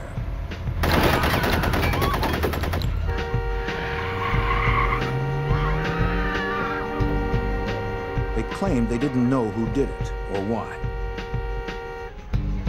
And like Donnell's kidnapping, no one in the neighborhood admitted seeing anything.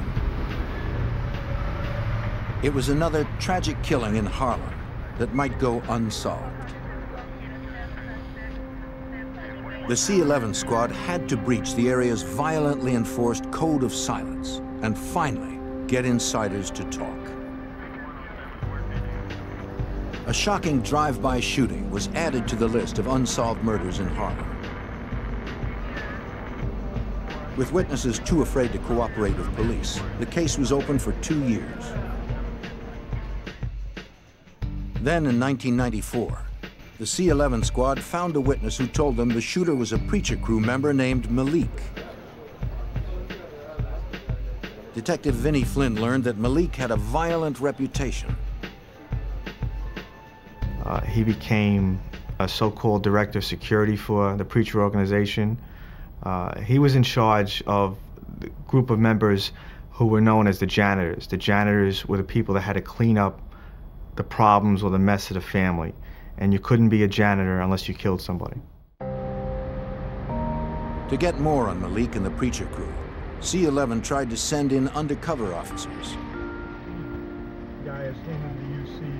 It was yet another dead end, according to FBI Special Agent Joe Walsh. We weren't able to really get in, so to speak, and get an undercover in there to buy narcotics from Preacher, because Preacher was very, very careful. He was, he's a very smart man, and we couldn't get the undercover, close to him. The Preacher had closed ranks, ordering the people he extorted not to sell to new buyers and to keep a low profile on the street. Investigators needed a witness with close ties to the crew.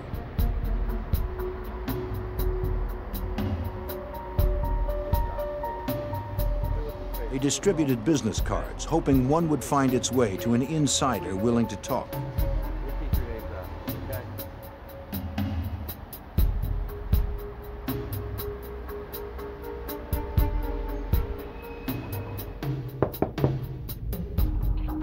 Their persistence paid off. In April 1994, a crew member contacted the C-11 squad because he realized his life was in danger.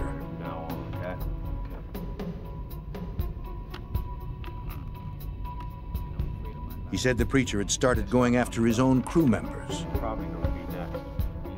Preacher had killed 2 of the informant's partners.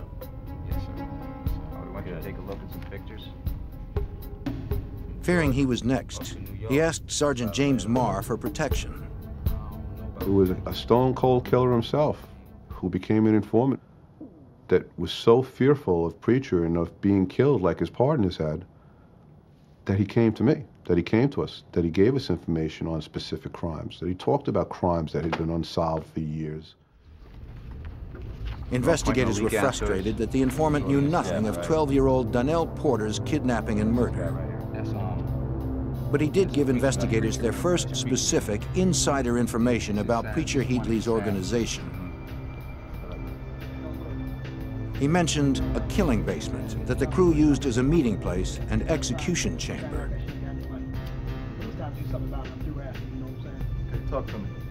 At some meetings, Preacher would call for a vote on the fate of gang members who had fallen out of favor. If the majority voted thumbs down, Preacher ordered a murder. In March 1994, Preacher called for a vote on Malik, the janitor who had done the drive-by shooting. He believed Malik could no longer be trusted.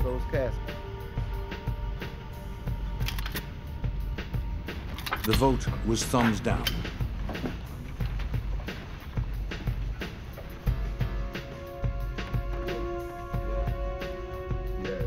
Yeah, what's up? Preacher summoned Malik to headquarters. How y'all doing? All right, most love, man.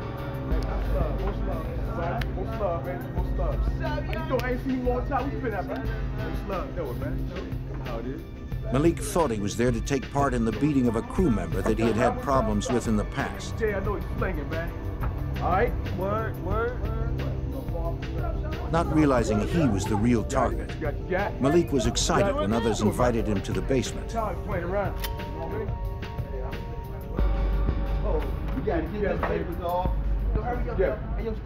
If you went down there and you were followed in there, you know, somebody was behind you, you weren't coming out alive. Yo, Sean, let's go get this dude, Sean.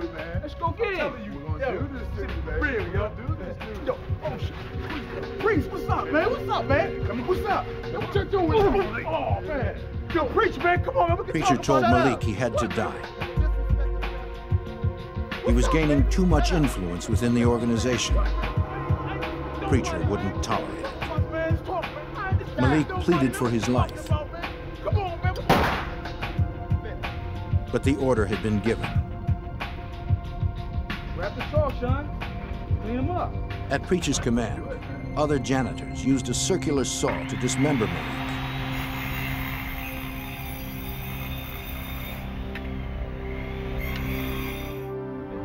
The informant said that Preacher ordered him and another crew member to dispose of the body parts. This is the guy you work for, right? They poured acid on Malik's arms to remove gang tattoos that could link him to the crew. Then they left the body parts in several crumbling, abandoned buildings. They kept Malik's head in a refrigerator for a couple of weeks, and they kind of paraded it around on a stick. You know, that's how Preacher would, you know, keep the fear of God, so to speak, in the younger Turks in his organization. The fear was too much for the informant, though he knew leaving the crew was equivalent to a death sentence. He hoped the C-11 squad could protect him.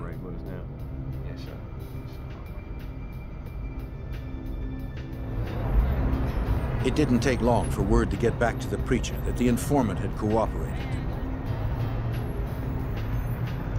One day, the informant was leaving a New York courthouse when he spotted Preacher in cuff. He was sure they were there to abduct and kill him.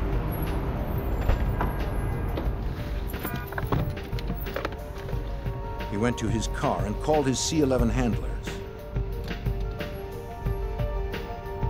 The informant advised me that his fear that he was going to be killed by the organization, he was going to be abducted, right in the middle of the afternoon in front of the courthouse.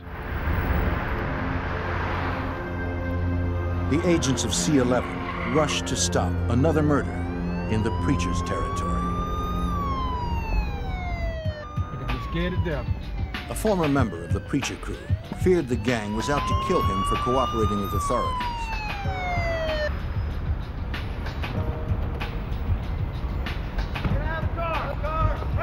Agents and detectives from the FBI C-11 squad came to his aid just in time.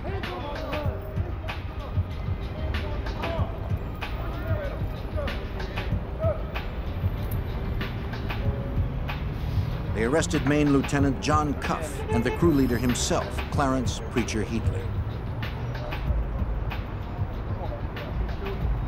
Sergeant James Marr and the other arresting agents searched the vehicle. There was evidence inside, including information about my informant, masks, tape.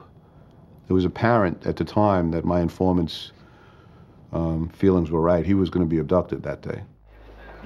Come on, man. Hurry up my But no one could prove that the men were coming to kill the informant. 20 minutes, all it took. I told you. The preacher and Cuff were released. Come on, man. I got things to do, man. Hurry up. The incident brought the C-11 squad's investigation of the crew into the open. 20 minutes, all it took. Have a nice day. Nice day, officer. That's when it became apparent that they were being investigated by the FBI. I mean, here's this detective that they know from the 3-2, that when he does make an arrest, makes arrests with FBI agents. It became apparent to Cuff and Preacher that the FBI was breathing down their neck.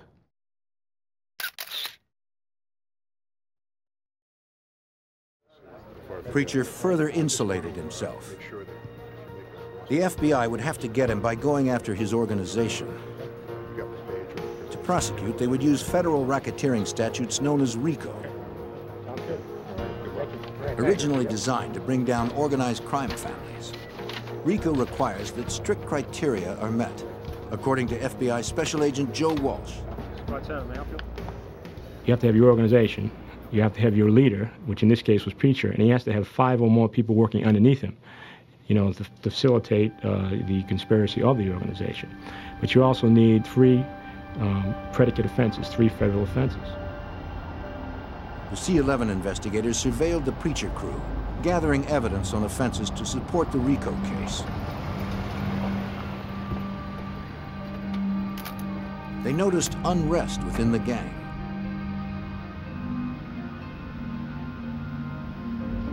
It seemed the pressure of C-11's investigation was getting to the Preacher. From an informant, agents learned he even ordered the murder of his Maine lieutenant, John Cuff. Agents were obligated to warn Cuff of the hit. I reached for my shield. He goes, "I know who you are. You don't have to show me your shield." I said, "You know, John, I just wanted to let you know that there's a contract out in your life, and I swear there's nothing but space when you look in his eyes." And he goes, "Everybody wants me dead." Coming in, man. Come on, man. Cuff was undaunted by the threat. Though the Preacher was tightening his grip on his men, investigators still needed to get evidence of the crimes the crew committed to support the racketeering organization.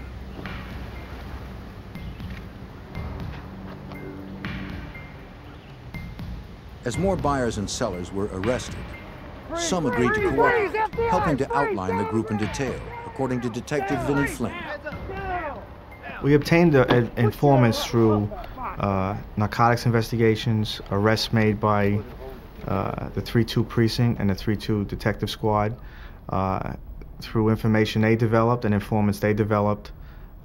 Because of arrest, information was compiled, which built a case against the Preacher crew. About some murders. What murders do you know about? Unfortunately, no one had information on the Donnell Porter murder. There was this girl who went to the park, you know, and so we took her back. But one arrested crew member offered details of another murder committed by the crew, hoping for leniency. He said they decided they didn't want to pay for a shipment of drugs. They told the supplier that a young woman had stolen them and that they would take care of her.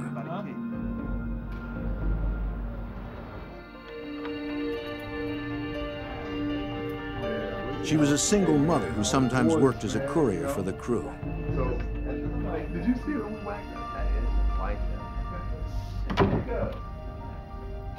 They brought her to a Harlem apartment, telling her they wanted her to hear a record they had produced. Look it up.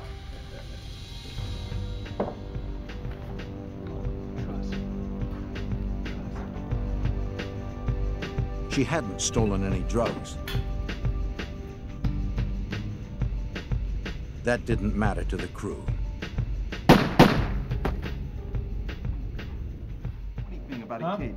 The informant explained how they cleaned up the crime scene, then dumped the body in an abandoned building. He couldn't remember exactly which building it was.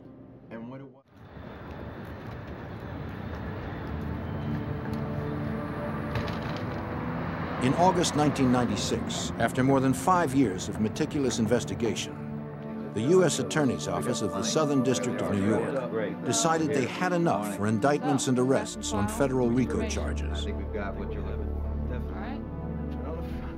The first indictment was against Clarence Preacher Heatley and John Cuff. The indictment was kept sealed. If word got out to the preacher, he might disappear forever. Investigators staked out Preacher's Harlem headquarters. They hoped news of the indictments hadn't been leaked, and that if they found him, they could arrest him without a fight. They knew Preacher was surrounded by armed men, willing to kill at his command. In late 1996, the C-11 squad was ready to arrest Clarence Preacher Heatley. No one had seen him in days.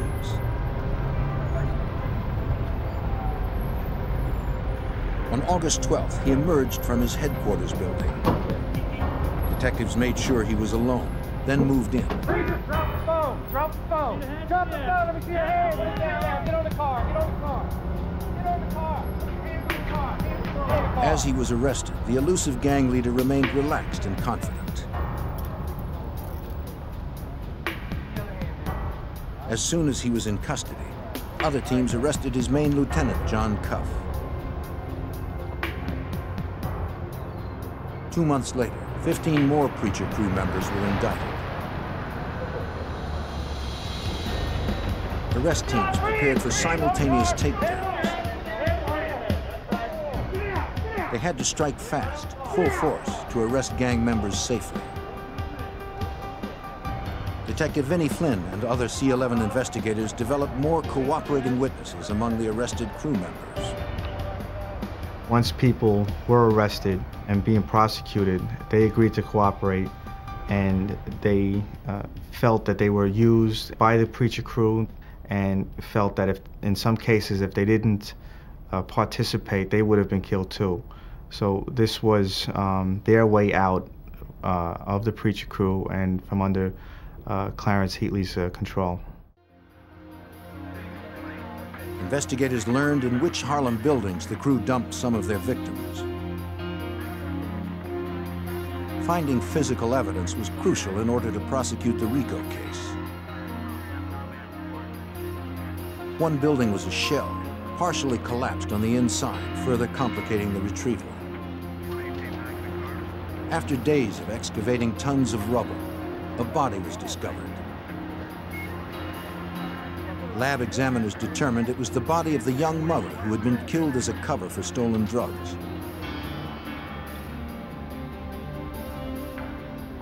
She had been shot in an apartment in an adjacent building.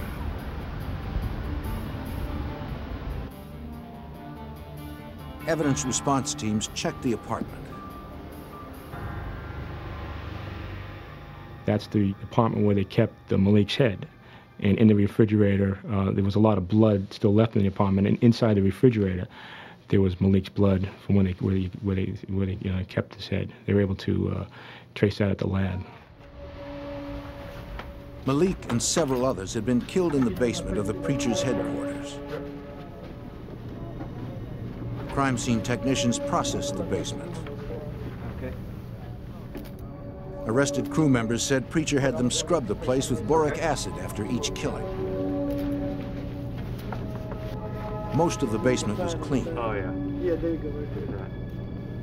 But technicians were able to recover traces of blood on the windows and on the saw blade that had been used to dismember Malik.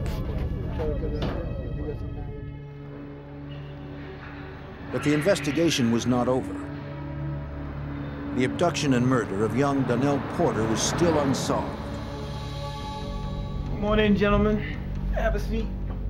Answers about his death finally came from an unlikely source.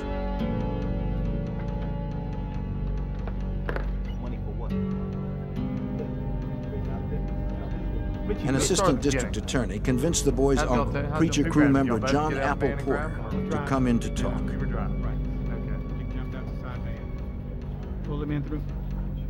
He was one of the crew's main players left on the street and had been labeled a snitch. 2 attempts had been made on his life. The DA suggested that Porter cooperate to earn protection in prison. He confessed to several murders and revealed what happened to his nephew Donnell. According to Sergeant James Marr, the kidnapping was prompted by jealousy and greed. The underlying factor with Johnny Porter, Johnny Apples, with the kidnapping was when he came home from prison, Richie Porter, his nephew, was this big Harlem drug dealer. He was getting paid. Richie Porter used to wear a lot of gold, used to really like flashy cars. He was making a lot of money, and he wasn't giving any to Johnny Porter. And Johnny Porter felt he was owed this, and he decided to take it. And the way he took it is he snatched the kid. Porter said the preacher agreed to the kidnapping. He sent one of his janitors, Malik, to help. They believed Richard Porter would pay anything to get his brother back.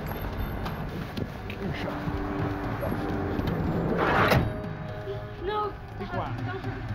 They kept the boy in a basement where no one would hear him. What's up, Shorty? You gonna make a tape for us? They cut off his finger and recorded the boy's pleas for help to prove to his family they were serious.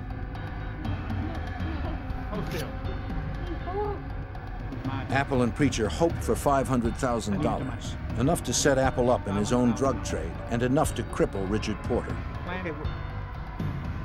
What time was it? When Richard couldn't come up with that amount of cash, they lowered it to $350,000. Did you hold that in his hand? Then the unexpected happened. Preacher and Apple learned that Richard Porter was murdered. There'd be no ransom. You sure about that? Make the call. Preacher Heatley later told Special Agent Joe Walsh about his decision. Preacher sat right down in a room and told me exactly what happened. He looked me right in the eye and said, "You know, I couldn't let that boy live after what had happened."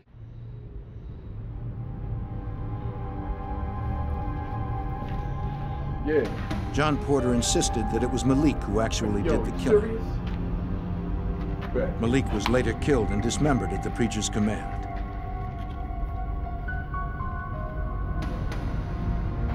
You're gonna think twice about it. John Porter was sentenced to natural life. Because of the evidence collected by the C-11 squad, each member of the preacher crew went to prison. Their leader, Clarence Preacher Heatley, pled guilty to federal racketeering charges that included drug trafficking, assault, and murder. He was sentenced to life with no chance of parole. He and his crew will never again terrorize the streets of Harlem. It's estimated that they're responsible for approximately 45 murders that we're aware of. Numerous robberies, If you add the extortion in, these people were a decade-long or better crime wave in themselves. They were just amazing, the devastation that they caused in these communities. That changed when the C-11 squad dismantled the Preacher crew forever. Since the case was closed, Harlem has seen a rebirth. Harlem today, the 32nd precinct, is running somewhere between 15 and 20 homicides a year, down from the 70s, down from 70 a year in the late 80s during the crack cocaine binge. I think we accomplished quite a bit with this case. And the drug organization doesn't exist anymore, so we can't hurt anybody else.